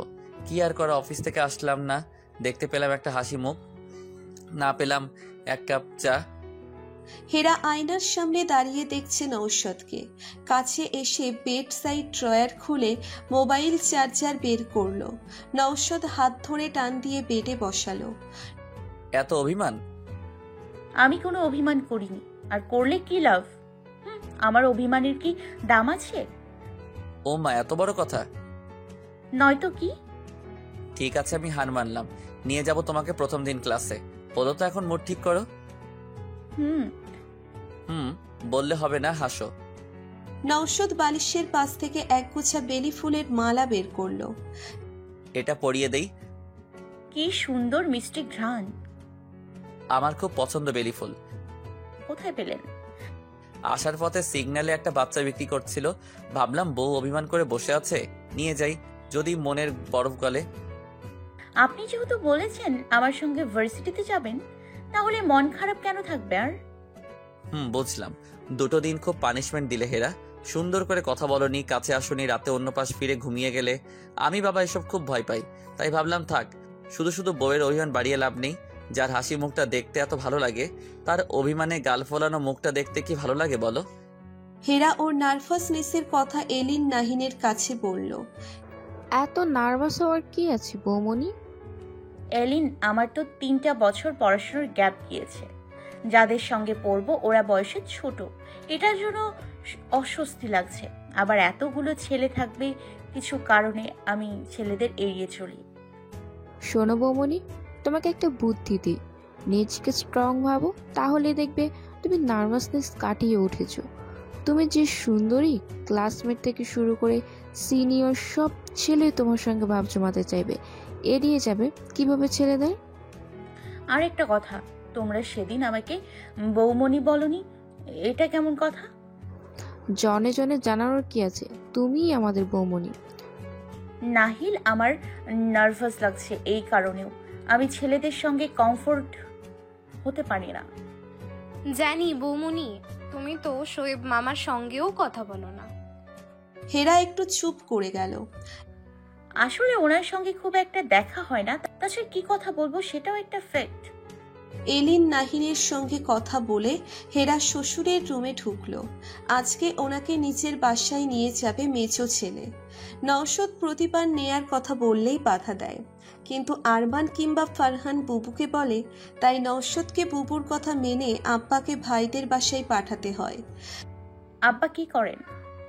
এসো বড় বৌমা, আমি একটা হিসাব করছি। কিসের হিসাব আব্বা? তোমার আম্মা কতদিন থেকে জান্নাতের কাছে ফ্লোরিডাতে, সেটাই। ও আচ্ছা, আপনি কখন যাচ্ছেন আব্বা? কোথায়? আজ না, আপনি আরমান ভাইয়ার বাসায় যাবেন। না না, আমি কোথাও যাব না। আব্বা, আমার মেজো ছেলে মন খারাপ করবে। না, কোনো মন খারাপ করব না। তুমি ফোন দাও, বাবুকে বলো, ও ধমক দিলেই ওরা ভয় পাবে। আমি যাব না বৌমা, বাবুকে রেখে যেতে আমার ভালো লাগে না। আব্বা 2 দিন থাকেন, তারপর আমি আর আপনার বাবু গিয়ে নিয়ে আসবো আপনাকে। বৌমা, তোমার ছেলে কোথায়? ওকে আসতে বলো। আব্বা, ও তো ক্যাডেট কলেজে। আমার নিশাল দাদুভাইকে খুব দেখতে ইচ্ছে করছে। আব্বা, ওর পরীক্ষা চলছে, শেষ হলেই চলে আসবে, আর মাত্র কদিন। বৌমা, তুমি বাবুকে রেখে বাবার বাড়ি যাবে না। ছেলেটা একা থাকলে আমার কষ্ট হয় খুব। আব্বা, আমি কোথাও যাব না আপনার ছেলেকে রেখে, আপনি চিন্তা করবেন না। আপনার ছেলে ছাড়া আমার কেউ নেই আব্বা, এই বাড়িই আমার সব। হেরা মুগ্ধ হয়ে দেখছে বৃদ্ধ বাবা সবকিছু ভুলে গেলেও ছেলের কষ্টটা খুব মনে রাখেন। বড় ছেলের জন্য কত ভালোবাসা ওনার বুকে। মনটা খারাপ করে সে নিজের ঘরে বসে আছে।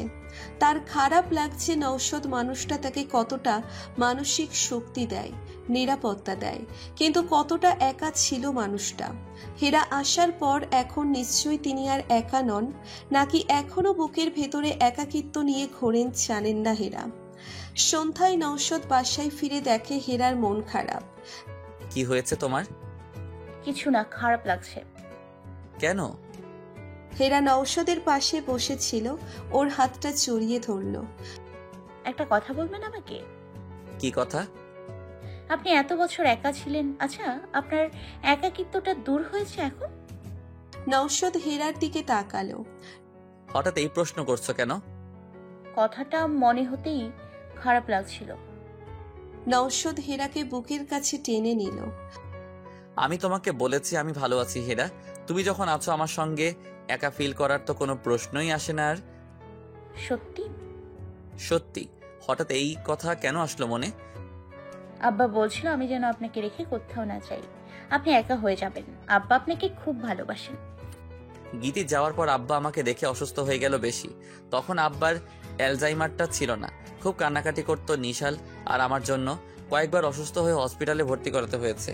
অ্যালজাইমার হয়ে ভালো হয়েছে, ভুলে যায় সবকিছু, কষ্টগুলো সেই সঙ্গে ভুলে থাকে।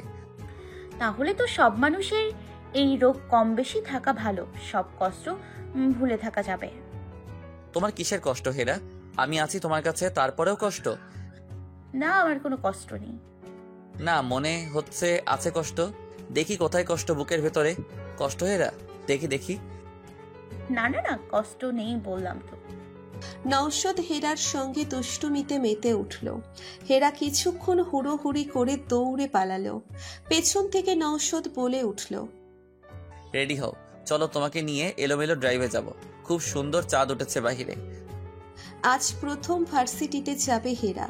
নওশাদ ডাইনিং টেবিলে ব্রেকফাস্ট করছে আব্বার সঙ্গে বসে।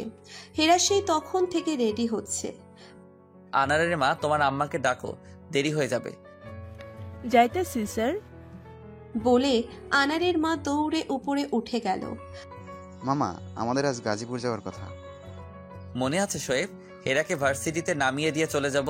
সবুজকে বলো পুরো সময়টা যেন গাড়ি নিয়ে ভার্সিটিতেই থাকে, কোথাও যেন না যায়। জি মামা, বলে দিচ্ছি।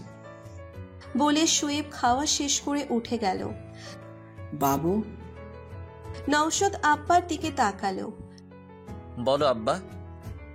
আমি এই বাসা ছেড়ে আর কোথাও যাব না। কি হয়েছে আব্বা?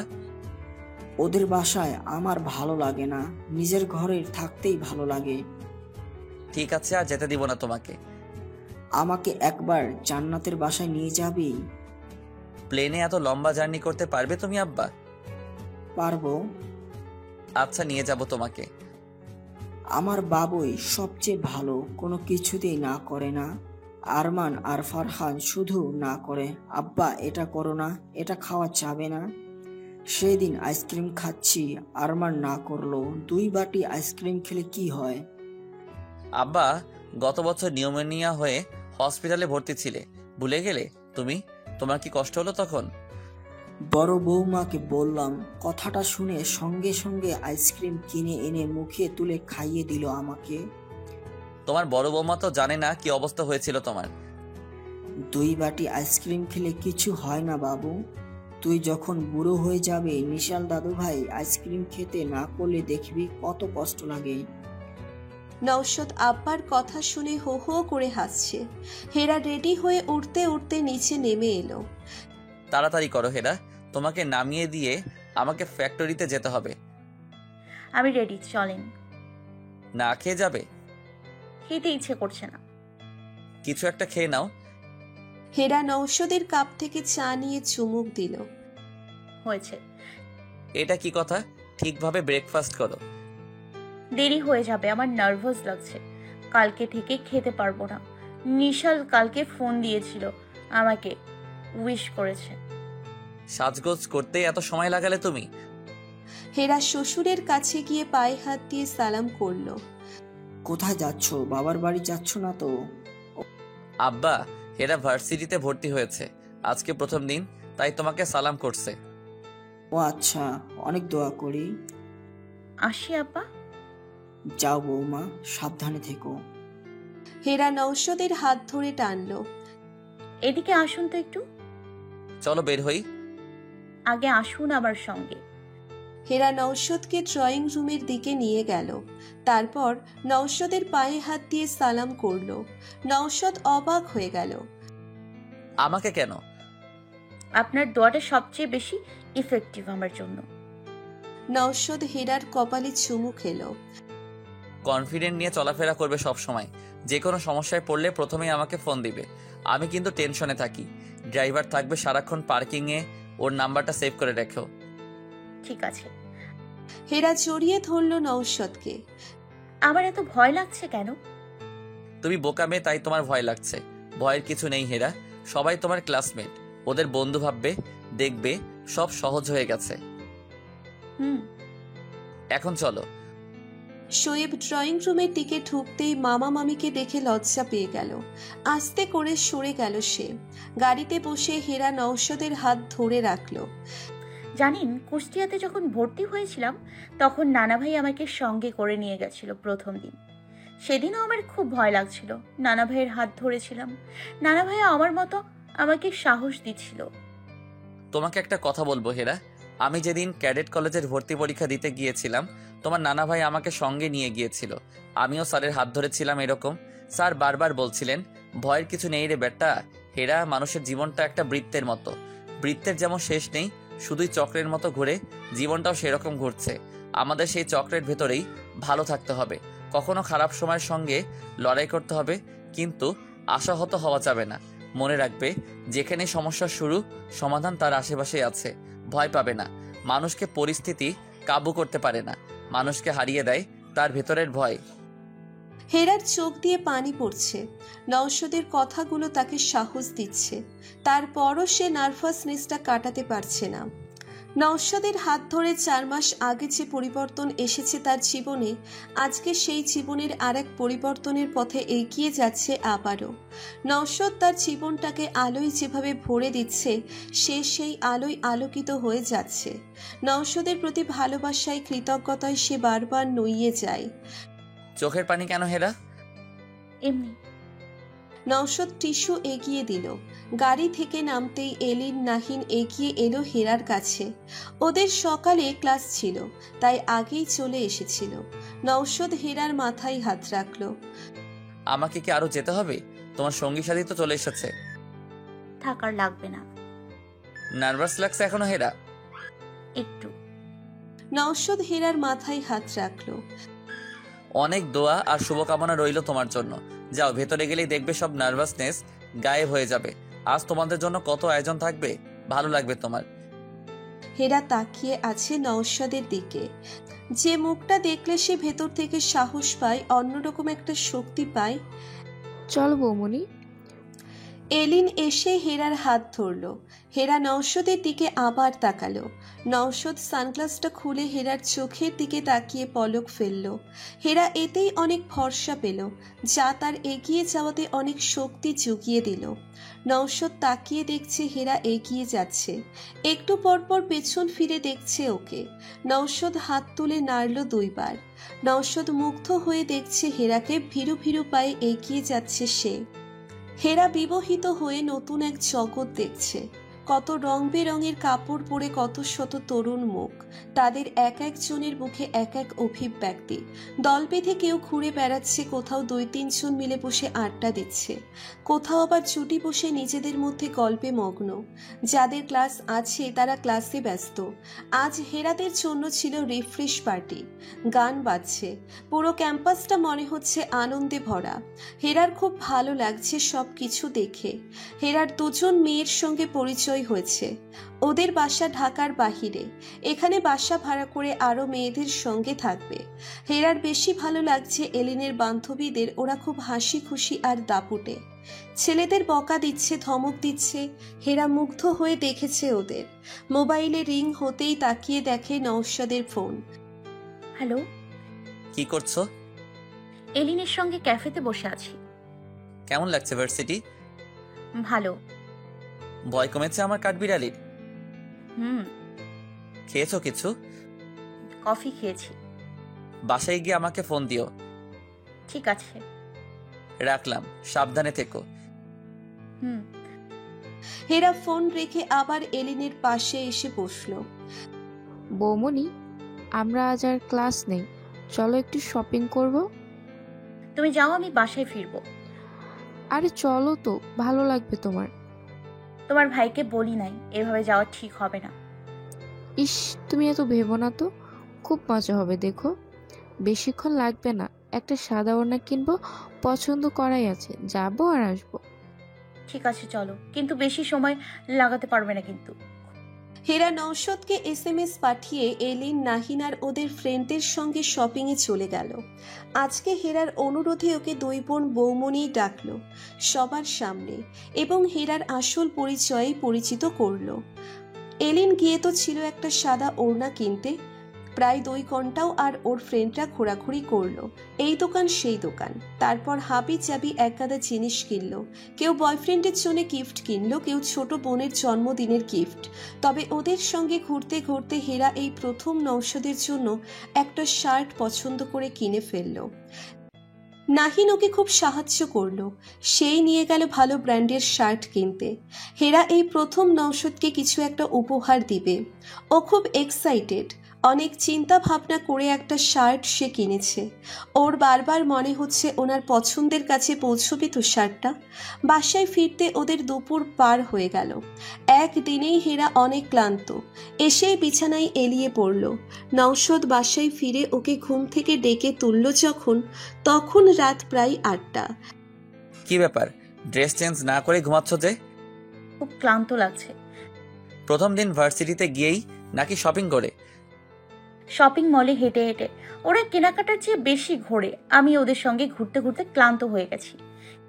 নওশাদ হীরার কপালে হাত রাখল। মেয়েরা তো এই কাজই করে, যত না শপিং করে তার চেয়ে দ্বিগুণ ঘুরে।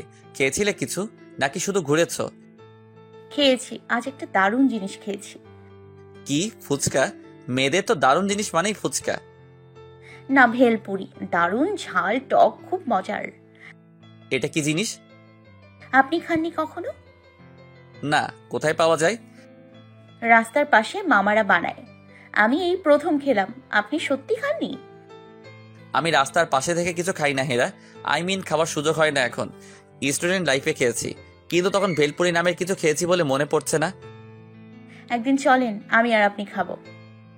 হেরা উৎসুক চোখে তাকিয়ে আছে নওশাদের দিকে। ঠিক আছে, খাবো, যাও এখন ওঠো, ড্রেস চেঞ্জ করো, ডিনার করি। হেরা গোসল করে বের হয়ে দেখে নওশাদ ফোনে কথা বলছে। কথা শুনেই বুঝেছে রেজওয়ান ভাইয়ের সঙ্গে কথা বলছে। 5-7 মিনিট পর নওশাদ কথা শেষ করতেই হেরা শার্টের বক্সটা নিচের পিছনে লুকিয়ে নওশাদের সামনে গিয়ে দাঁড়ালো। চোখ বন্ধ করুন তো। কেন? আমি বলছি তাই। ঠিক আছে, করলাম। না, চিটিং করলে হবে না, প্রপার বন্ধ করে রাখতে হবে। ঠিক আছে, এই যে বন্ধ করলাম। হেরা এক হাত দিয়ে নওশাদের চোখ ধরল, তারপর বক্সটা নওশাদের হাতে তুলে দিল। এখন খুলুন। কি এতে? আপনার জন্য এই প্রথম একটা গিফট কিনলাম। নওশাদ অবাক হয়ে দেখে হেরা লজ্জা লজ্জা মুখ নিয়ে ওকে দেখছে। বক্স থেকে বের করলো একটা হালকা আইস ব্লু কালারের পার্ক এভিনিউ ফর্মাল শার্ট। শার্টটা হাতে নিয়ে নওশাদ হাসছে। আজকে কিনেছ? পছন্দ হয়নি তাই না? আমি কি আর বুঝি আপনার পছন্দ কেমন? নাহিন আমাকে একটা বড় দোকানে নিয়ে গেল, সেখান থেকে পছন্দ করলাম। শুধু মাপটা আনারের মাকে ফোন করে জিজ্ঞেস করলাম, ও আপনার শার্ট দেখে বলল। নওশাদ হো হো করে হাসছে। এত হুলস্থুল করতে হলো? পছন্দ হয়নি তাই না? হেরা মুখটা অন্ধকার করে ফেলল। এই মেয়ে, মুখ কালো করেছো কেন? আমি কি বলেছি পছন্দ হয়নি? খুব সুন্দর হয়েছে, কালারটা খুব সোবার। হাসছেন তো আপনি। নওশাদ হেরার ঘাড়ে হাত রাখলো। হাসছি দোকান থেকে আনানের মাকে ফোন দিয়ে শার্টের মাপ জেনেছো সেই জন্য? হ্যাঁ, ওকে বললাম আলমারি থেকে শার্ট বের করে কলারের কাছে কি লেখা আছে বলো। ও বলতেই পারছে না। তারপর আনারের মার শার্ট আব্বার কাছে নিয়ে গেল। আব্বা দেখে বলল, এক শার্টের জন্য কত মানুষ কষ্ট করলো, সেই শার্ট ভালো না হয় কোথায় যাবে? আমার খুব পছন্দ হয়েছে হেরা, থ্যাঙ্কস। নওশাদ শার্টটা খুলে সঙ্গে সঙ্গে পরে ফেলল। আয়নার সামনে দাঁড়িয়ে নওশাদ বলল, দেখো, অনেক ভালো লাগছে। হেরা তাকিয়ে দেখছে নওশাদকে। সত্যি অনেক সুন্দর লাগছে শার্টটা পরে। আপনি তো মাশাআল্লাহ সবসময়ই সুন্দর, হ্যান্ডসাম। তাই বুঝি? এমন ভাবে বলছেন যেন কেউ আগে বলেনি আপনাকে। তুমি তো এই প্রথম বললে, সেই জন্যই শুনতে ভালো লাগছে। আমি প্রথম দিন থেকেই আপনাকে যখনই দেখি মুগ্ধ হয়েই দেখি। আমি মাঝবয়সী একজন মানুষ, কাউকে মুগ্ধ করার ক্ষমতা আমার নেই। আপনি সবকিছু দিয়ে মুগ্ধ করেন, আপনার ব্যক্তিত্ব দিয়ে, ভালো মানুষই দিয়ে, আপনার ক্ষমতা দিয়ে, আপনার রূপ দিয়ে, আপনার সব কিছুতেই মুগ্ধতা আমার। আর আমি তো শুনেছি কত সেলিব্রিটি থেকে নামি দামি রমণীরা মিস্টার আজমি আপনার সব কিছুতেই মুগ্ধ হয়ে থাকে। হেরা মুচকি হেসে বলল, তাই তোমাকে সুমনা বলল আর তুমিও বিশ্বাস করে বসে আছো? চুল পাকা দাড়ি পাকা বুড়ো আমি, আমার জন্য ওরা কেউ পাগল না, বুঝলে? ওরা পাগল স্ট্যাটাস, পজিশন, ব্যাংক স্টেটমেন্ট এসবের জন্য। তাই আজ আমি, কালকে অন্য কারোর জন্য হবে পাগল। নওশাদ গায়ের শার্টটা খুলতে খুলতে বলল, ম্যাডাম, ভারী মানিব্যাগ দেখলে, ওদের কাছে লাইট নিভিয়ে দিলে সব পুরুষ মানুষই এক। ছি, কি বলছেন এসব আপনি? ঠিক কথাই বলেছি। তুমি তো জানো না, সুন্দর সুন্দর মুখের আড়ালে কত রূপ এক একজনের। বাদ দাও ওসব কথা। এখন বলো, তোমার ভার্সিটির প্রথম দিন কেমন গেল সেটা বলো। ভালো। ফ্রেন্ড হয়েছে? না, প্রথম দিনেই কি ফ্রেন্ড হয়ে যায় নাকি? হওয়ার তো কথা। আমার হয়নি। আসলে আমি খুব একটা তাড়াতাড়ি বন্ধু হতে পারি না। কারণ তুমি খুব দ্বিধাদ্বন্দ্বে থাকো, তাই বন্ধু বানাতে হয় মন খুলে। কমফোর্ট জোন যেখানে সেখানেই আমার বন্ধুত্ব। আমার সবচেয়ে ভালো বন্ধু মনে হয় কে জানেন? কাকে? হেরা পেছন থেকে নওশাদকে জড়িয়ে ধরল। আপনাকে। আপনার সঙ্গে সব বলতে, ঘুরতে, আপনার আশেপাশে থাকতে খুব ভালো লাগে। সত্যি? থ্যাঙ্কস, তোমার বন্ধু হতে পেরে ভালো লাগছে। এখন চলো ডিনার করি। হেরা, তোমার ক্লাস কবে থেকে? আগামীকাল থেকে। ও নিশাল ফোন দিয়েছিল আগামী সপ্তাহে আসবে। তাই? ও আসলে আমরা ঘুরতে যাব। ওর এবার লম্বা ছুটি থাকবে। আমি পুরো সময়টা আমার ছেলের সঙ্গে কাটাবো। খুব এনজয় করব আমরা, কেমন? জি। হেরার ক্লাস শুরু হয়ে গেছে। সে খুব মনোযোগ দিয়ে পড়াশোনাটা করছে। এত রিল্যাক্সভাবে আগে কোনো দিন পড়াশুনো সে করতে পারেনি। ছোট থেকেই স্কুলে কলেজে যাওয়ার আগে বাড়ির সব কাজ গুছিয়ে দিয়ে তারপর যেতে হতো তাকে। পড়াশুনো করার আগে মামিদের সব কাজ করে দিতে হতো। আর এখন শুধু পড়াশোনা ছাড়া আর কিচ্ছু করার নেই তার। নওশাদ তাকে পড়তে খুব উৎসাহ দেয়। হেরার সিরিয়াস পড়াশোনা দেখে এলিন, নাহিন ওকে নিয়ে হাসাহাসি করছে। এত পড়ার কি আছে বৌমনি? পরীক্ষার মাসখানেক আগে একটু পড়লেই হয়। আমি তোমাদের মতো সামলাতে পারবো না, তাই আগে থেকে নেড়ে চেয়ে দেখছি কি হয়। আর সামনের মাসে হয়তো কোথাও ঘুরতে যাচ্ছি, তখন অনেক বড় গ্যাপ হয়ে যাবে, তাই একটু পড়ছি। নওশাদ সন্ধ্যায় বাসায় ফিরে আসার সঙ্গে সঙ্গে সে পড়া বন্ধ করে দেয়। নওশাদ বাসায় ফিরে এলে মানুষটার সঙ্গে সময় কাটাতে তার খুব ভালো লাগে। তখন পড়ায় মনোযোগ দিতে পারে না সে। নওশাদ ন্যাশনাল জিওগ্রাফি দেখলে সেও পাশে বসে দেখে, খেলা দেখলে সে তাই দেখে। নওশাদের সঙ্গে টিভি দেখতে তার খুব ভালো লাগে, কারণ ওই সময়টা নওশাদ ওর হাত ধরে বসে থাকে। কখনো কখনো ওর গালে ধরে টানাটানি করে, কখনো ঘাড়ে সুরসুরি দিবে, চুল ধরে টানবে, এসব কিছু করবে, কিন্তু চোখ থাকবে টিভিতে। টিভি দেখবে আর খুনসুটিতে ব্যস্ত থাকবে। হেরা নওশাদের সামনে বিরক্ত প্রকাশ করলেও আসলে তার খুব ভালো লাগে সেই মুহূর্তটা। সকালে নওশাদ বের হওয়ার আগেই তাকে ক্লাসের জন্য বের হয়ে যেতে হয়। নওশাদ আগের মতো একা ব্রেকফাস্ট করে এটা খুব খারাপ লাগে তার। যদিও নওশাদই তাকে টেনে টুনে ওঠাই ঘুম থেকে। নিশালের পরীক্ষা শেষ হওয়ায় সে বাসায় আসছে আজ। ওর জন্য দারুণ এক সারপ্রাইজ প্ল্যান করেছে হেরা। নিশালের পরীক্ষা যখন চলছিল তখন ওর জন্মদিন ছিল। আজ ওর জন্মদিন সেলিব্রেট করার প্ল্যান করেছে হেরা। ওকে সাহায্য করেছে এলিন, নাহিন, দুই বোন। সব আত্মীয় স্বজনদের দাওয়াত দিয়েছে। নিশালের পছন্দের খাবার রান্না হয়েছে। পুরো ড্রয়িং রুম আর লিভিং রুম ফেয়ারি লাইট দিয়ে সাজানো হয়েছে। নিশালের পছন্দের কেক আনা হয়েছে। জ্যোতি, বিথি দুই বোনকে হেরা নিজে ফোন দিয়ে আসতে বলেছে। ওরাও ওদের বাচ্চাদের নিয়ে এসেছে। হেরা নিজে সবকিছু ছুটাছুটি করে করছে। নওশাদ হেরাকে মুগ্ধ হয়ে দেখছে। ওর কাছে এসে একবার বলল, তুমি এত কিছু কিভাবে করলে হেরা? আমি কি এত কিছু জানি না? বুঝি আমাকে হেল্প করেছে এলিন, নাহিন, ওরা কত কিছু জানে। তবে প্ল্যান তো তোমার ছিল। কিরি যাওয়ার পর এভাবে নিশালের বার্থডে করা হয়নি। ওর বার্থডের সময় কলেজে থাকে, তাই করার সুযোগ হয়নি। আপনি ফোন দিয়ে দেখুন কত দূর এসছে গাড়ি। আর 10 মিনিট লাগবে, কাছাকাছি চলে এসেছে। শোয়েবের সঙ্গে কথা হয়েছে আবার। নিশাল বাসায় ঢুকে পুরো হতভম্ব হয়ে গেল। বাসা ভর্তি লোকজন ওর বার্থডে পার্টি করার জন্য এসেছে। ও লজ্জায় পেয়ে গেল। পাপা, এসব কি তোমার আইডিয়া? না বাবা, সব তোমার মামনির আইডিয়া। 2 দিন থেকে সব করছে মামনি আর তার সঙ্গীরা। মামনি, তুমি তো আমাকে লজ্জায় ফেলে দিলে। এত বড় ছেলের বার্থডে কেউ এভাবে করে? তোমার ভালো লাগছে না নিশাল? সেটা বলিনি মামনি। হ্যাঁ, এত বেলুন উড়িয়ে বার্থডে করার বয়স আছে আমার? ওরে বাবা, কত বড় হয়ে গেছে ছেলে, কয়দিন পর তো বিয়ে করিয়ে দিতে হবে। কথাটা বলেই নাদিয়া হেসে দিল। মিলা হাসতে হাসতে বলল, বড় ভাবি, তোমার ছেলের জন্য মেয়ে দেখা শুরু করো। ছোট চাচি, পাপা সত্যি সত্যি আমাকে কলেজ থেকে আসলে পরেই বিয়ে করিয়ে দিবে বলেছে। সবাই নিশালের কথা শুনে হেসে দিল।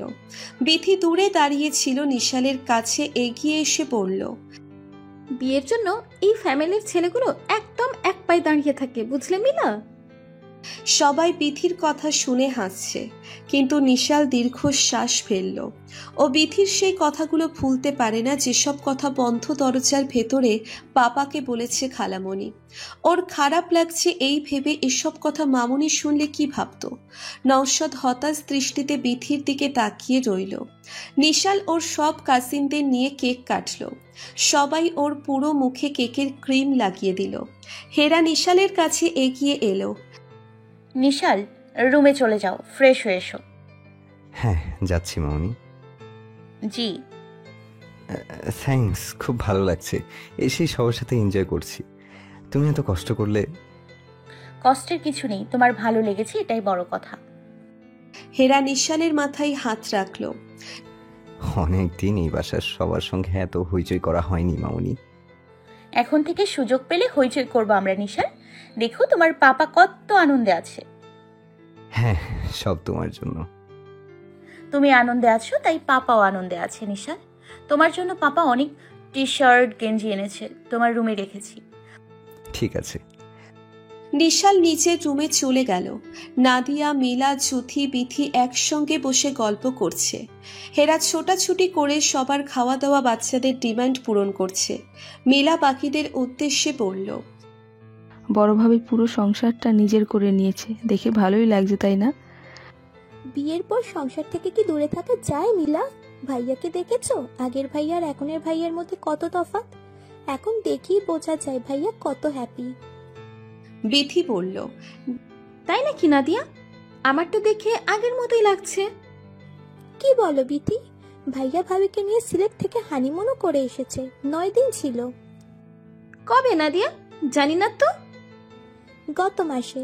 ভাইয়ার একটা রিসর্ট আছে না সিলেটে, ওইখানেই গিয়েছিল। নাদিয়া গলা নামিয়ে ফিসফিস করে বলল, আরমান ভাইয়াকে ফোন দিয়েছিল কি একটা দরকারে, কিন্তু ভাইয়া ফোন ধরে না, বারবার ফোন দিচ্ছে, ভাইয়া রিসিভ করে না। ও তো টেনশনে পড়ে গেল। তারপর রিসর্টের কন্ট্রাকশন ম্যানেজারকে কল করেছে। ওই লোক বলল স্যার আর ম্যাডাম কটেজেই আছে, কিন্তু ওই এলাকায় কারোর যাওয়া নিষেধ, একদম কোনো রকম ডিস্টার্বনেস ছাড়াই হানিমুন করে এসেছে দুইজন। ওই 9 দিন অফিসের কারোর ভাইয়াকে কল করা সম্পূর্ণ নিষেধ ছিল। জুথি বলল, ও, আমরা এসব জানবো কিভাবে? আর দরকারও নেই জানার, বুঝলে? বুড়ো বয়সে বিয়ে করেছে, ফুর্তি করে বেড়াতে হবে না এখন। ভাইয়া তো ভাবি আর নিশালকে নিয়ে আগামী মাসে আমেরিকা যাবে, ভিসাও হয়ে গেছে শুনলাম। আব্বাকেও নেবে, আবার ভিসা হয়নি যদিও এখনো। মিলা, দুলা ভাইয়ের মনে এখন অনেক রং, কি বলবো আর। জুথি আপা, সব হলো টাকার খেলা। ভাইয়া হলেন বিলিনিয়ার মানুষ, ওনার জন্য যখন তখন যেখানে খুশি সেখানে যাওয়া কোনো ব্যাপার না। আমার খুব হিংসে হয় বড় ভাবিকে, ভাইয়ার মতো মানুষ পেয়েছে। যেমন আছে টাকা, সেই রকম খাঁটি একটা মানুষ। কটা মেয়ে এরকম মানুষকে স্বামী হিসাবে পায় বলো তো? এটা ভালো বলেছে মিলা, ভাইয়া অসাধারণ একজন মানুষ। কোনোদিন দেখিনি, আমাদের সঙ্গে তো দূরের কথা, ভাইয়াদের সঙ্গে খারাপ ব্যবহার করতে। তবে খারাপ কিছুকে কখনো প্রশ্রয় দেয় না। আবার মেজো ভাবি, তুমি তো দেখোনি, একটু আগেই ফারাজকে খাওয়াচ্ছি, দূর থেকে দেখি ভাইয়া হঠাৎ করে ভাবির গাল টেনে দিল। কি সুইট না? সত্যি? ভাইয়া এমন বিহেভ করে যেন ভাবি বাচ্চা একটা মেয়ে। বাচ্চা মেয়েই তো, 22 বছর বয়স, আর ভাইয়ার 46। ভাইয়ার কাছে তো বাচ্চা বয়সী। তাকিয়ে দেখো, ভাবি যেখানে, ভাইয়া ভাবির কাছাকাছিই থাকবে। কি বলো? খেয়াল করিনি তো। দেখো একটু খেয়াল করে। হ্যাঁ তাই তো। বিথি বলল, ঢং বুঝলে সব। বুড়ো বয়সে বিয়ে করলে পুরুষ মানুষ এমন আহ্লাদি করে বউয়ের সঙ্গে। আমার কিন্তু ভালোই লাগে বিথি দুজনকে দেখে। জুথি বলল, 2 নম্বর বউকে সব পুরুষ মানুষই এমন মাথায় করে রাখে। তাই নাকি জুথি আপা? ইস, আমি যদি ফারানের 2 নম্বর বউ হতাম। মিলার কথা শুনে নাদিয়া আর জুথি হাসছে। বিথি নওশাদ আর হেরার সিলেট ট্যুরের খবর জানতে পারেনি, কারণ পারুল তখন ছুটিতে বাড়ি গিয়েছিল। মনে মনে খুব বিরক্ত হলো পারুলের উপর। অনেকক্ষণ থেকেই সে দূর থেকে নওশাদকে দেখছে, হেরার সঙ্গে কখনো কথা বলছে, ভাইদের সঙ্গে গল্প হাসাহাসি করছে, উঠে গিয়ে বাচ্চাদের চকোলেট দিচ্ছে। কখনো একবার হেরার মুখেও একটা চকলেট তুলে দিল। নিশালও গিয়ে কিছু একটা বলল ওদের কাছে। তিনজন হাসছে একসঙ্গে, আবার ফ্যামিলি ফটো তুলছে ঢং করে করে। অসহ্য লাগছে দেখে বিথির। শোয়েবের ছোট বোন এসেছে, তার কোলে 8-9 মাসের একটা ছেলে। সেই বাচ্চাকে কোলে নিয়ে বসে আছে নওশাদ। ছোট বাচ্চাদের তার এত ভালো লাগে, আশেপাশে ছোট বাচ্চা দেখলে সে ওদের নিয়ে খেলতে পছন্দ করে। নিশাল পাপার কাছে দাঁড়ালো। এই গুল্লু বেবিটা কে পাপা? শোয়েবের ছোট বোন, রাখির ছেলে। সবার কাছে যায়, আবার হাসে, দেখো খুব সুইট। অনেক কিউট তো, খুলে নেব একটু? পারবে তুমি? পারবো। নিশাল বেবিটাকে কোলে নিয়ে হাসানোর চেষ্টা করছে। নাদিয়া হাত ইশারায় নিশালকে কাছে ডাকলো। জি চাচি। বাচ্চাটা কে? সুন্দর তো। চাচি, সোহেব ভাইয়ার বোনের। রাখির? জি। তোমার কোলে বেবিটাকে খুব মানিয়েছে নিশাল। কয়দিন পর তোমার ভাই বোন হবে, তখন এইভাবেই খেলতে পারবে। জি চাচি, আমার তো ভাবতেই ভালো লাগে। বাসায় একটা ছোট্ট বাবু দৌড়ে বেড়াচ্ছে, আমি ওর পেছনে পেছনে ছুটছি, অনেক মজা হবে। তোমার পাপার মামুনিকে বলো তোমার ভালো লাগার কথাটা। জি, বলতে হবে। নওশাদ পাশ থেকে ছেলের কথা শুনতে পেয়ে চমকে গেল। নিশাল তার ভাই বোন হবে এই কথা ভাবে। আশ্চর্য, হেরা ওদের কাছে আসতেই নাদিয়া বলল, ভাবি তোমার বাবু হলে আর চিন্তা নেই, নিশালই রাখতে পারবে। দেখো কত সুন্দর করে কোলে নিয়ে বসে আছে রাকির ছেলেকে। হেরা নাদিয়ার কথায় কি বলবে বুঝতে পারছে না। ভাবি তাড়াতাড়ি বাবু নিয়ে নাও একটা, নিশাল আরো বড় হয়ে গেলে বেকাপ্পা লাগবে। ওসব নিয়ে পরে গল্প করব, খাবার ঠান্ডা হয়ে যাচ্ছে। তোমরা এই সবাই খাবার টেবিলের দিকে এগিয়ে গেল। বিথি হঠাৎ হেরার পাশে দাঁড়িয়ে গলা নামিয়ে বলল, তোমার বাচ্চা হবে আর আমাদের নিশালের কপাল পুড়বে। বোকা ছেলেটা, এটাও বোঝে না ও যেদের ভাই বোন ভাববে, ওগুলো যে কালসাপ হয়ে ওকেই কামড়াবে। হেরা বিথির কথা শুনে ওর দিকে অবাক হয়ে তাকালো। বিথি হেরার দৃষ্টি অগ্রাহ্য করে খাবার টেবিলের দিকে এগিয়ে গেল। হেরা তাকিয়ে আছে বিথির দিকে, কেন যেন কথাটা ওর বুকের ভেতর গিয়ে রাখলো। ওর চোখ পানিতে ভরে যাচ্ছে। হেরা খুব চেষ্টা করছে চোখের পানি আটকাতে। অন্যদিকে তাকিয়ে চোখ মুছল সে। নওশাদ খেয়াল করেনি, কিন্তু নিশাল খেয়াল করলো। হেরা চোখের পানি মোছার চেষ্টা করছে শাড়ির আঁচল দিয়ে। তারপর ওখান থেকে বাথরুমে ঢুকে গেল তাড়াহুড়ো করে। চোখে মুখে পানি দিয়ে তাড়াতাড়ি বের হয়ে আসলো হেরা। সবাই খাচ্ছে, ওখানে দাঁড়িয়ে আছে। নিশাল কাছে এসে দাঁড়ালো। কি হয়েছে তোমার মামুনি? কোথায়? কিছু না তো। হঠাৎ মনে হলো আমার। না, আমি ঠিক আছি। তুমি খেয়েছো ঠিকভাবে? হেরা বিথির দিকে তাকিয়ে আছে। কি সুন্দর অন্যদের সঙ্গে হেসে হেসে গল্প করে খাচ্ছে। একটু আগে যে কথাটা উনি বললেন, হেরার ভিতরটা নাড়িয়ে দিয়েছে কথাটা। ওর বারবার মনে হচ্ছে উনি এরকম করেন কেন ওর সঙ্গে, এত রাগ কেন ওনার হেরার উপর। সবার খাওয়া শেষ হতেই এলিন হেরাকে গান গাওয়ার জন্য জোর করা শুরু করলো। প্লিজ এলিন, সবার সামনে লজ্জায় ফেলো না। না বৌমনি, তোমাকে গাইতেই হবে। নিশাল এলিনের কথা শুনে সেও রিকোয়েস্ট করা শুরু করলো। হেরার মনটা খুব খারাপ, ওর এখানে থাকতেই কষ্ট হচ্ছে, তার মধ্যে গান গলা দিয়ে আসবেই না। ওদের কথা শুনে ঘর ভর্তি সবাই হেরার গান শোনার আগ্রহ প্রকাশ করলো। হেরা নওশাদের দিকে তাকিয়ে আছে। নওশাদও চোখ ইশারায় গাইতে বলল। কারাওকে স্পিকার দিয়ে এলো নিশাল। হেরাকে দেখিয়ে দিল কিভাবে কি করবে। হেরা প্রচণ্ড মন খারাপ নিজের মধ্যে লুকিয়ে রেখে গাইতে শুরু করলো কিশোর কুমারের বিখ্যাত গান, এই তো হেতাই কুঞ্জ ছায়ায়। হেরা গান গাইছে, নওশাদ উঠে বাহিরে এসে দাঁড়ালো। এখান থেকেও স্পষ্ট শোনা যাচ্ছে গানটা। এই গানটা গীতি যাওয়ার কিছুদিন আগেও ও শুনিয়েছিল গীতিকে। গানটা ওকে 6 বছর আগের একটা রাতের কথা মনে করিয়ে দিল। বুকের কোথায় যেন চিনচিনে একটা কষ্ট হচ্ছে আবার। স্মৃতিগুলো তাকে তাড়া করে নিয়ে যায়। কেন সুখের স্মৃতিগুলো একটা সময় কষ্ট দেয়? গীতির সঙ্গে কাটানো সুখের সময়গুলো আজ 6 বছর ওর বুকের রক্তক্ষরণ বাড়িয়ে দেয়। আজও এই গানটা শুনে সেই রক্তক্ষরণ টের পাচ্ছে সে। আকাশের দিকে তাকিয়ে থাকতে থাকতে শুনতে পাচ্ছে খুব দরদ দিয়ে হেরা গাইছে অফিসারের অভিলাষে, রইবে তুমি আমার পাশে, জীবন মোদের যাবে ভরে, রঙের সমাহারে, স্বপ্ন মধুর মোহে। নওশাদ পার্টি ছেড়ে উপরে উঠে এলো। সব গেস্ট এখনো আনন্দ করছে। নিশাল গিটার বাজালো কিছুক্ষণ। গল্পগুজব চলছে এখন। নওশাদ আসার সময় হেরার কাছে গিয়ে শুধু বলল, আমি রুমে যাচ্ছি, টায়ার্ড লাগছে। জি। হেরার গান শুনে সে 6 বছর পিছনে এক রাতে ফিরে গেল। তার খুব মনে আছে গীতি সেদিন তার এক বান্ধবীর বাসায় গিয়েছিল উত্তরায়। নওশাদ গাজীপুর থেকে আসার পথে গীতিকে সঙ্গে নিয়ে এলো উত্তরা থেকে। গীতির সেই বন্ধুর বাসায় উঠবে না করেও অনুরোধটা ফেলতে পারেনি। নওশাদকে কফি খাওয়ার জন্য বাসায় যেতেই হলো। সেখানে গীতির আরও 2 বান্ধবী ছিল। তারাই কথা বলছিল স্বামীদের ব্যস্ততা আর তাদের প্রতি উদাসীনতা এসব নিয়ে। সংসারের কোনো খবর রাখে না কেউ। রোমা নামের গীতির এক বন্ধু বলল, নওশাদ, তোমরা পুরুষ মানুষ এমন কেন বলো তো? আমি কি বলবো, এটা তো তোমার বন্ধু গীতি উত্তর দিবে। আমি উদাসীন নাকি মনোযোগী? তুমি পুরুষদের ব্যাপারটা বলো, ওরা এমন কেন? আমি কোনো পক্ষ নিব না রুমা। এই মুহূর্তে আমি এখানে একা।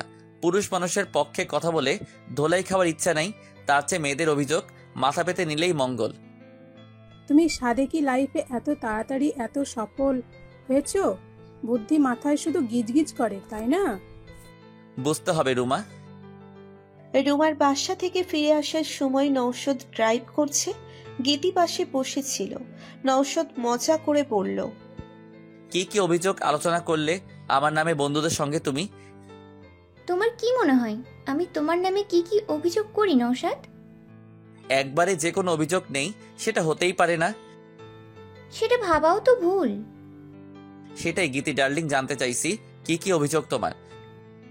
সাধারণ অভিযোগ, তুমি সব আমার উপর ছেড়ে খুব নিশ্চিন্তে অফিস বিজনেস করে পার করে দিচ্ছ জীবন। সংসারে তোমার টাকা দেওয়া ছাড়াও কিছু দায়িত্ব পালন করা উচিত, এটাই আমার তোমার ব্যাপারে একমাত্র অভিযোগ নওশাদ। শুধু এইটুকুই গীতি? ঠিক আছে যাও, আজ থেকে তোমার সঙ্গে সংসারের সব ব্যাপারে নাক গলাবো, কথা দিলাম। ও আমার খুব জানা আছে তুমি কতটুকু কি করতে পারবে। গীতি গাল ফুলিয়ে বলল, তুমি তো সব সামলে আমার অভ্যাস খারাপ করে দিয়েছো গীতি। এটা ঠিক বলেছ, তোমাকে খারাপটা আমি করেছি, সব মুখের সামনে রেডি করে দিয়ে দিই। নওশাদ হাসতে হাসতে বলল, সেই জন্যই তোমার আঁচলের তলায় থাকতে ভালো লাগে। আর এভাবেই এই আঁচলের তলায় হেসে খেলে বাকি জীবন কাটিয়ে দিব গীতি।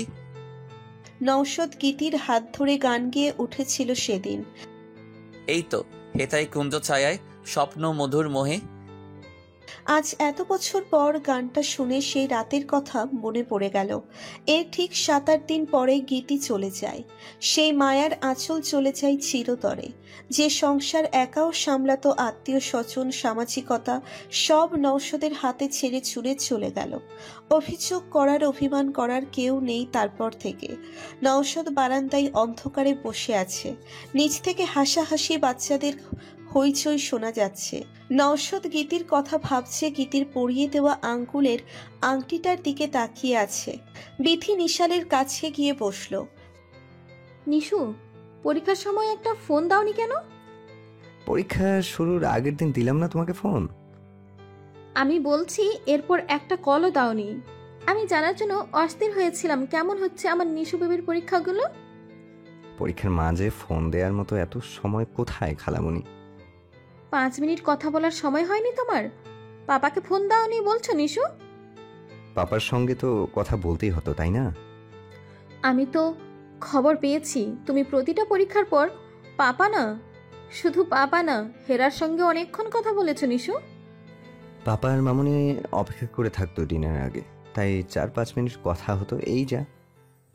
তোমার পাপা আর 2 দিনের মামনির অপেক্ষা তোমার কাছে অনেক বড় কিছু। আমার ফিলিংসের কোনো দাম নেই। উফ খালামণি, এত কিছু পরীক্ষার সময় ভাবার মানসিক অবস্থায় ছিলাম না। পরীক্ষার সময় জ্বর হলো, সেটাই পাপা মামনিকে বলি নাই, টেনশন করবে দেখে। তোমার জ্বর ছিল আর তুমি কাউকে বলনি। তুমি অনেক চেঞ্জ হয়ে গেছো নিশু। তুমি অসুস্থ থাকলে আমার সঙ্গে কথা না বললে তোমার অনেক খারাপ লাগতো, সবসময় এটাই বলতে। আর আজ তুমি গোপন তো করছোই এবং ভালোও ছিলে, তাই না? আমার এই পাওনা ছিল বাচ্চা। প্লিজ খালামণি, আমি অত শত ভাবিনি। পরীক্ষার সময় পড়াশোনা নিয়ে ব্যস্ত ছিলাম। পারুল এসে নিশালের কাছে দাঁড়ালো। কিছু বলবে তুমি পারুল বুয়া? আম্মা আপনার জন্য কেক দিয়ে পাঠালো।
তুমি অনেকদিন পর বাসায় একটা আনন্দ করার উপলক্ষ তৈরি করলে।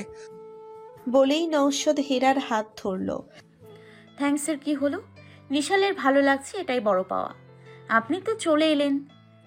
ছেলে কত সুন্দর গিটার বাজিয়ে শোনালো আমাদের। তোমার গানটা চমৎকার হয়েছে। আরে ধুর, সবার রিকোয়েস্ট রক্ষা করতে গাইলাম। আমি কখনো মানুষের সামনে গান গেয়েছি নাকি আগে? বিথি নৌশদের ঘরের দরজা খোলা দেখে ভেতরে ঢুকলো, নক না করেই। বারান্দা থেকে কথা শোনা যাচ্ছে।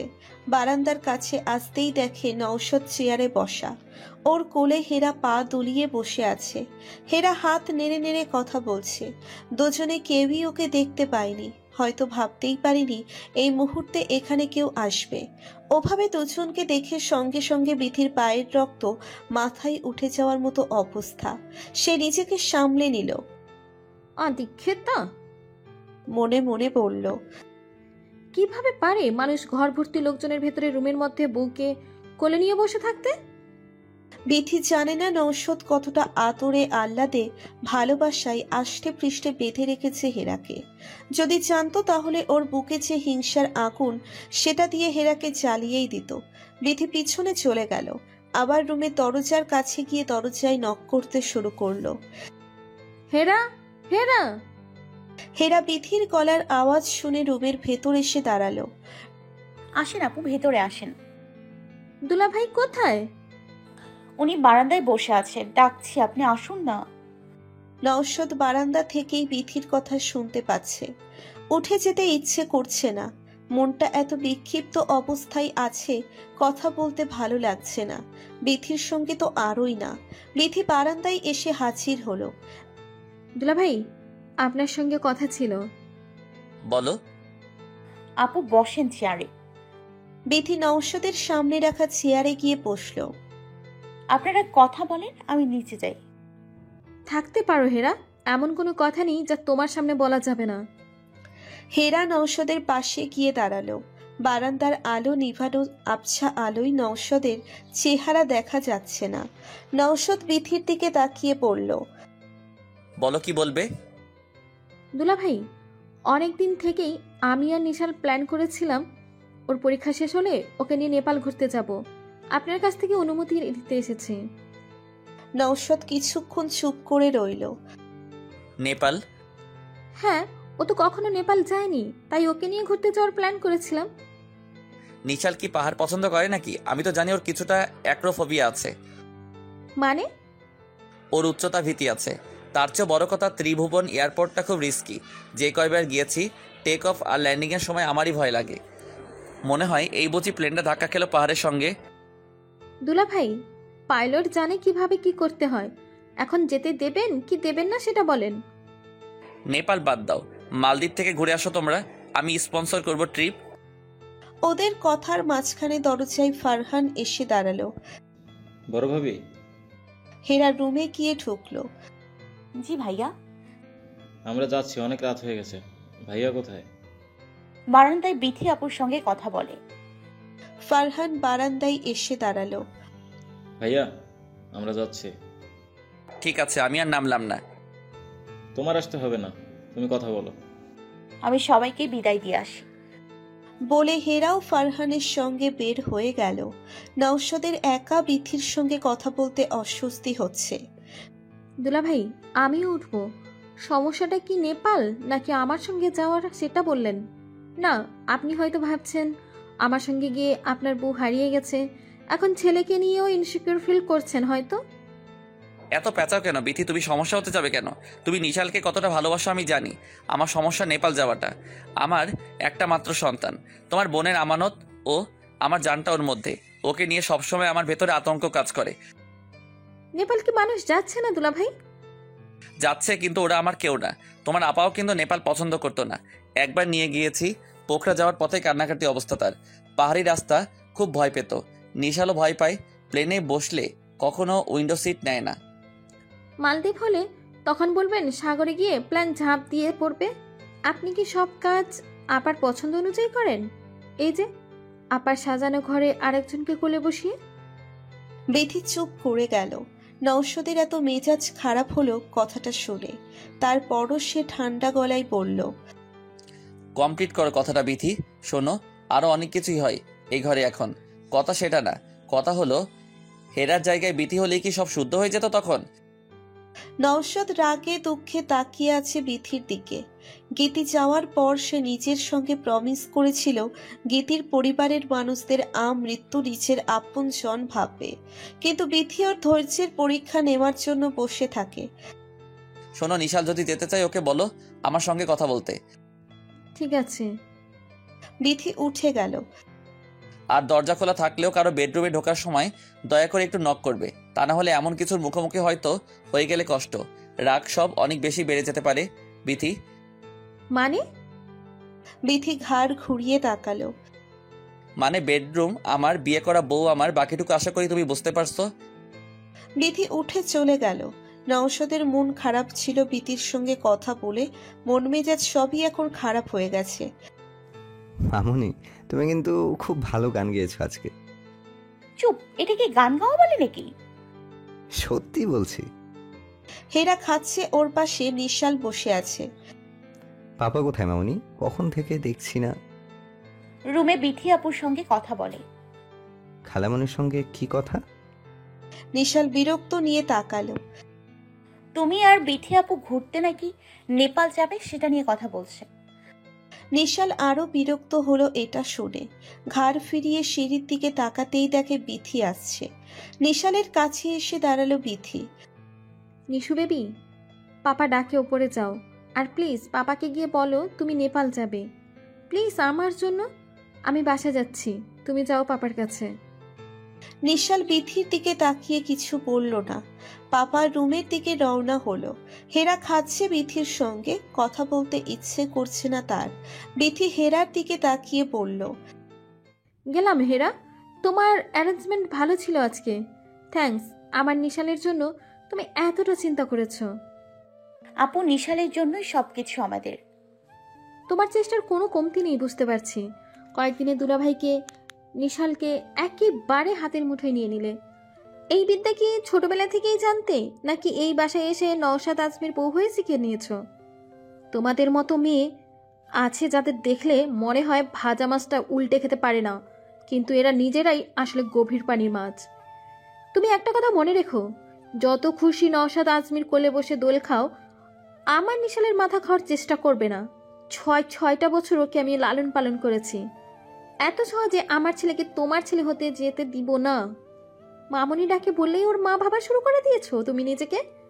ভুলেও নিশালের মা ভেবো না নিজেকে, বলে দিলাম। হেরা খাওয়া বন্ধ করে তাকিয়ে আছে বিথির দিকে। বিথি হেরার অসহায় দৃষ্টিকে সম্পূর্ণ অগ্রাহ্য করে বাচ্চাদের নিয়ে বেরিয়ে গেল। হেরার বুকের ভিতরে এত যন্ত্রণা হচ্ছে, কষ্টে চোখে পানি চলে এলো। সে উত্তর দিতে পারত, কিন্তু আসলেই কি ওনাকে উত্তর দেওয়ার অধিকার তার আছে আদেও? সে এটাই ভাবছে। নিশাল পাপার রুমে ঢুকে দেখে পাপা বিছানায় শুয়ে আছে। ঘুমিয়ে গেছো পাপা? না বাবা, শুয়ে আছি। তোমার কি মন খারাপ? আমাকে দেখে তাই মনে হচ্ছে বুঝি? হ্যাঁ, তুমি মাম্মার কথা ভাবছো। কিভাবে বুঝলে? নওশাদ ছেলের দিকে তাকিয়ে আছে। মাম্মাকে যখন তুমি মিস করো তখন তুমি চুপচাপ হয়ে যাও। আর কেউ না বুঝলেও আমি বুঝে যাই পাপা। নওশাদ ছেলের মাথায় হাত রাখলো। আমাকে তুমি ডেকেছো? তুমি কি নেপাল যেতে চাও বিথির সঙ্গে? তুমি বললে যাব। আমি বলি কি নিশাল, তুমি আর বিথি অস্ট্রেলিয়া থেকে ঘুরে আসো। নানুকেও দেখে আসলে, নানু অসুস্থ। তোমার মাম্মা যাওয়ার পর তো তোমার যাওয়া হয়নি অস্ট্রেলিয়া। কিছুদিন মামা আর নানুর সঙ্গে থেকে এলে ওদেরও ভালো লাগবে, তোমারও ভালো লাগবে। আইডিয়া খারাপ না পাপা, কিন্তু সোহেব ভাইয়া তো বললো তুমি মামুনি ইউএসএতে ফুপির বাসায় যাচ্ছি। হ্যাঁ, তুমি অস্ট্রেলিয়া থেকে ঘুরে আসো, তারপর গেলাম, কিংবা আমরা ঘুরে আসার পর তুমি গেলে অস্ট্রেলিয়া, যেটা তোমার ইচ্ছে। তাহলে আগে ফুপির ওখানে যাব, তারপর নানুকে দেখতে যাব। বিথিকে জানিয়ে দাও তোমরা অস্ট্রেলিয়া যাচ্ছ। তুমি কি নেপালের কথা শুনে রাগ করেছো পাপা? রাগ করিনি, ভয় পাই। বাবা আমার তোমাকে দূরে যে কোনো জায়গায় পাঠাতে ভয় করে। কলেজে নিরাপত্তার ভিতরে থাকো, তাই চিন্তা কম হয়। তখন কিন্তু অন্য যেখানে আমার চোখের আড়ালে যাও আমার টেনশন হয়। তুমি ব্যথা পেলে, কষ্ট পেলে মনে হয় তোমার মাম্মা কষ্ট পাচ্ছে। আমি তোমাকে আর তোমার মাম্মাকে কষ্টে আছো দেখতে পারি না। তুমি টেনশন করো না, আমি কোনো রিস্ক নেই না পাপা। ঠিক আছে, ঘুমাও তুমি, আমি গেলাম। Good night. গুড নাইট বাচ্চা। হেরা বিথির কথাগুলো শুনে আর কিছু খেতে পারেনি। ওর এত কান্না পাচ্ছে, সে খাবার প্লেট সরিয়ে রেখে দিল। হাত ধুয়ে উঠে এলো। সিঁড়ির কাছে এলিনের পাশ দিয়ে আসার সময়ও হাত ধরে আটকালো। কি হয়েছে তোমার? কোথায়, কিছু হয়নি তো। বৌমনি, এই কয় মাসে তোমাকে অনেকটা চিনে গেছি, এটা বিশ্বাস করবে তো? হেরা মাটির দিকে তাকিয়ে আছে। বলবে না আমাকে? এলিন বিথি আপুর আমাকে নিয়ে এত সমস্যা কিসের বলো তো? উনি সহ্যই করতে পারেন না আমাকে, কেন জানি। কি হয়েছে বৌমনি? হেরা কাঁদতে কাঁদতে বিথির কথাগুলো বলে ফেললো এলিনকে। তুমি এগুলো অবশ্যই ভাইয়াকে গিয়ে বলবে এখন? না, কোনোদিনও না। কেন? ওনার জানা উচিত ওই মহিলা জেনে বুঝে তোমার সঙ্গে কতটা নির্দয় আচরণ করছে। তোমাকে ইচ্ছে করে বিপদে ফেলে চলে এলো। শপিং মলে কত বড় দুর্ঘটনা হতে পারত। আজ কত খারাপ খারাপ কথা বললো, কিসের জন্য এমন করছে সেটা জানা দরকার সবার। না এলিন, যত কিছুই বলো, উনি নিশালের আপনজন। নিশাল ওনাকে খুব ভালোবাসে। অনেকদিন পর নিশাল আর ওর পাপা কাছাকাছি এসছে আমার জন্য। আবার দূরে সরে যাক, এটা আমি চাই না। তাই বলে তোমার বাচ্চাকে কালসাপ বলতে তো উনি পারেন না। আমার তো বাচ্চাই নেই, আর হবে সে সম্ভাবনাও নেই। তাই কেউ কিছু বললেই বা কি আসে যায় বলো? হেরা কথাটা বলেই চোখ মুছে ফেললো। বাচ্চা হবে না কেন বৌমনি? হবে না, নিশাল আছে তো, আর কারো দরকার নেই আমাদের। তুমি কাউকে বলো না এসব কথা, নিশাল শুনলে কষ্ট পাবে। বিথিয়া পূজা বলেছে। ঠিক আছে, যাও, কেঁদো না। ফালতু মানুষদের কথা কষ্ট পেও না। ভাইয়া তো তোমাকে অনেক ভালোবাসে, সেটাই বড় কথা। একটা কথা বলবো বৌমনি, বাচ্চার ব্যাপারটা কি ভাইয়া বলেছে নাকি তুমিই চাও না তোমাদের কোনো সন্তান হোক? হেরা মুখে কিছু বলল না, শুধু কয়েক সেকেন্ড তাকিয়ে রইল এলিনের চোখের দিকে। হেরা শাড়ির আঁচলে চোখ মুছে রুমে ঢুকলো। নিজের রুমে ঢুকে সে অবাক। ঘর অন্ধকার, নওশাদ ঘুমিয়ে গেছে। এমন কখনো হয়নি ওকে রেখে একা একাই ঘুমিয়ে গেছেন উনি। শরীর খারাপ করেছে। হেরা খুব সাবধানে এসে নওশাদের পাশে দাঁড়ালো।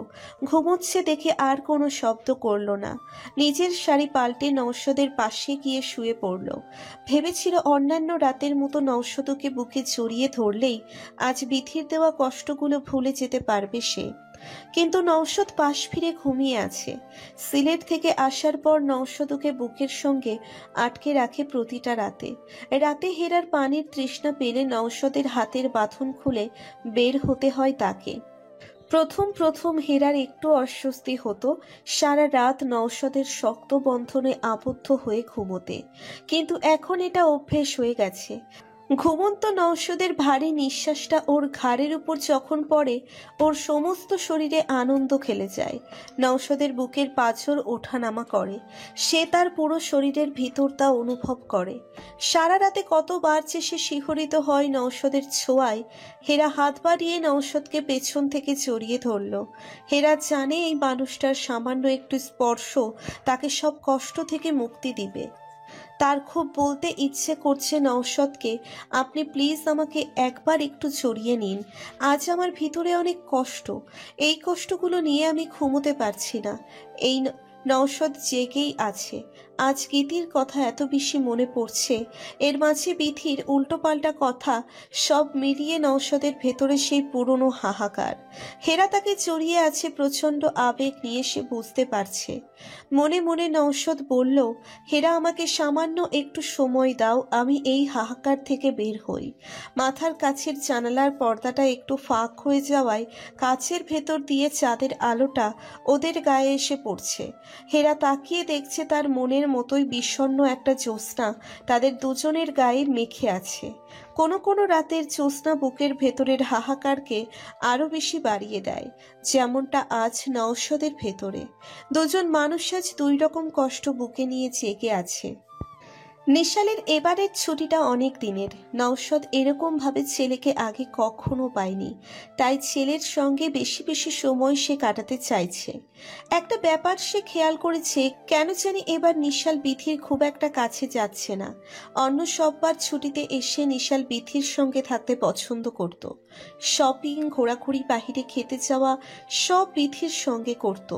এখন সে বিধির সঙ্গে কোনো প্ল্যান করছে না। নওশাদ ওদের নিয়ে আমেরিকা যাবে, সেজন্য অফিসে অনেক সময় দিতে হচ্ছে, কাজ গুছিয়ে রাখতে হচ্ছে। ফ্যাক্টরি, অফিস এসব করে আজ কয়েকদিন খুব ব্যস্ত সে। হেরা আর নিশালের সঙ্গে কথাই হচ্ছে না ভালো করে, বিশেষ করে হেরার সঙ্গে। ও সকালে ক্লাসে চলে যায় নওশাদ বের হওয়ার আগেই। ব্রেকফাস্টের সময় নিশালের সঙ্গে তবুও কথা হয়, কিন্তু হেরার সঙ্গে রাতে ফিরেও কথা বলতে পারছে না। অনেক রাত হয়ে যাচ্ছে বাসায় ফিরতে ফিরতে তার। এত ক্লান্ত থাকে, ডিনার করে রুমে ঢুকেই বিছানায় পড়েই ঘুম। কালকে হেরা একটু বিরক্ত হচ্ছিল বোঝা গেছে।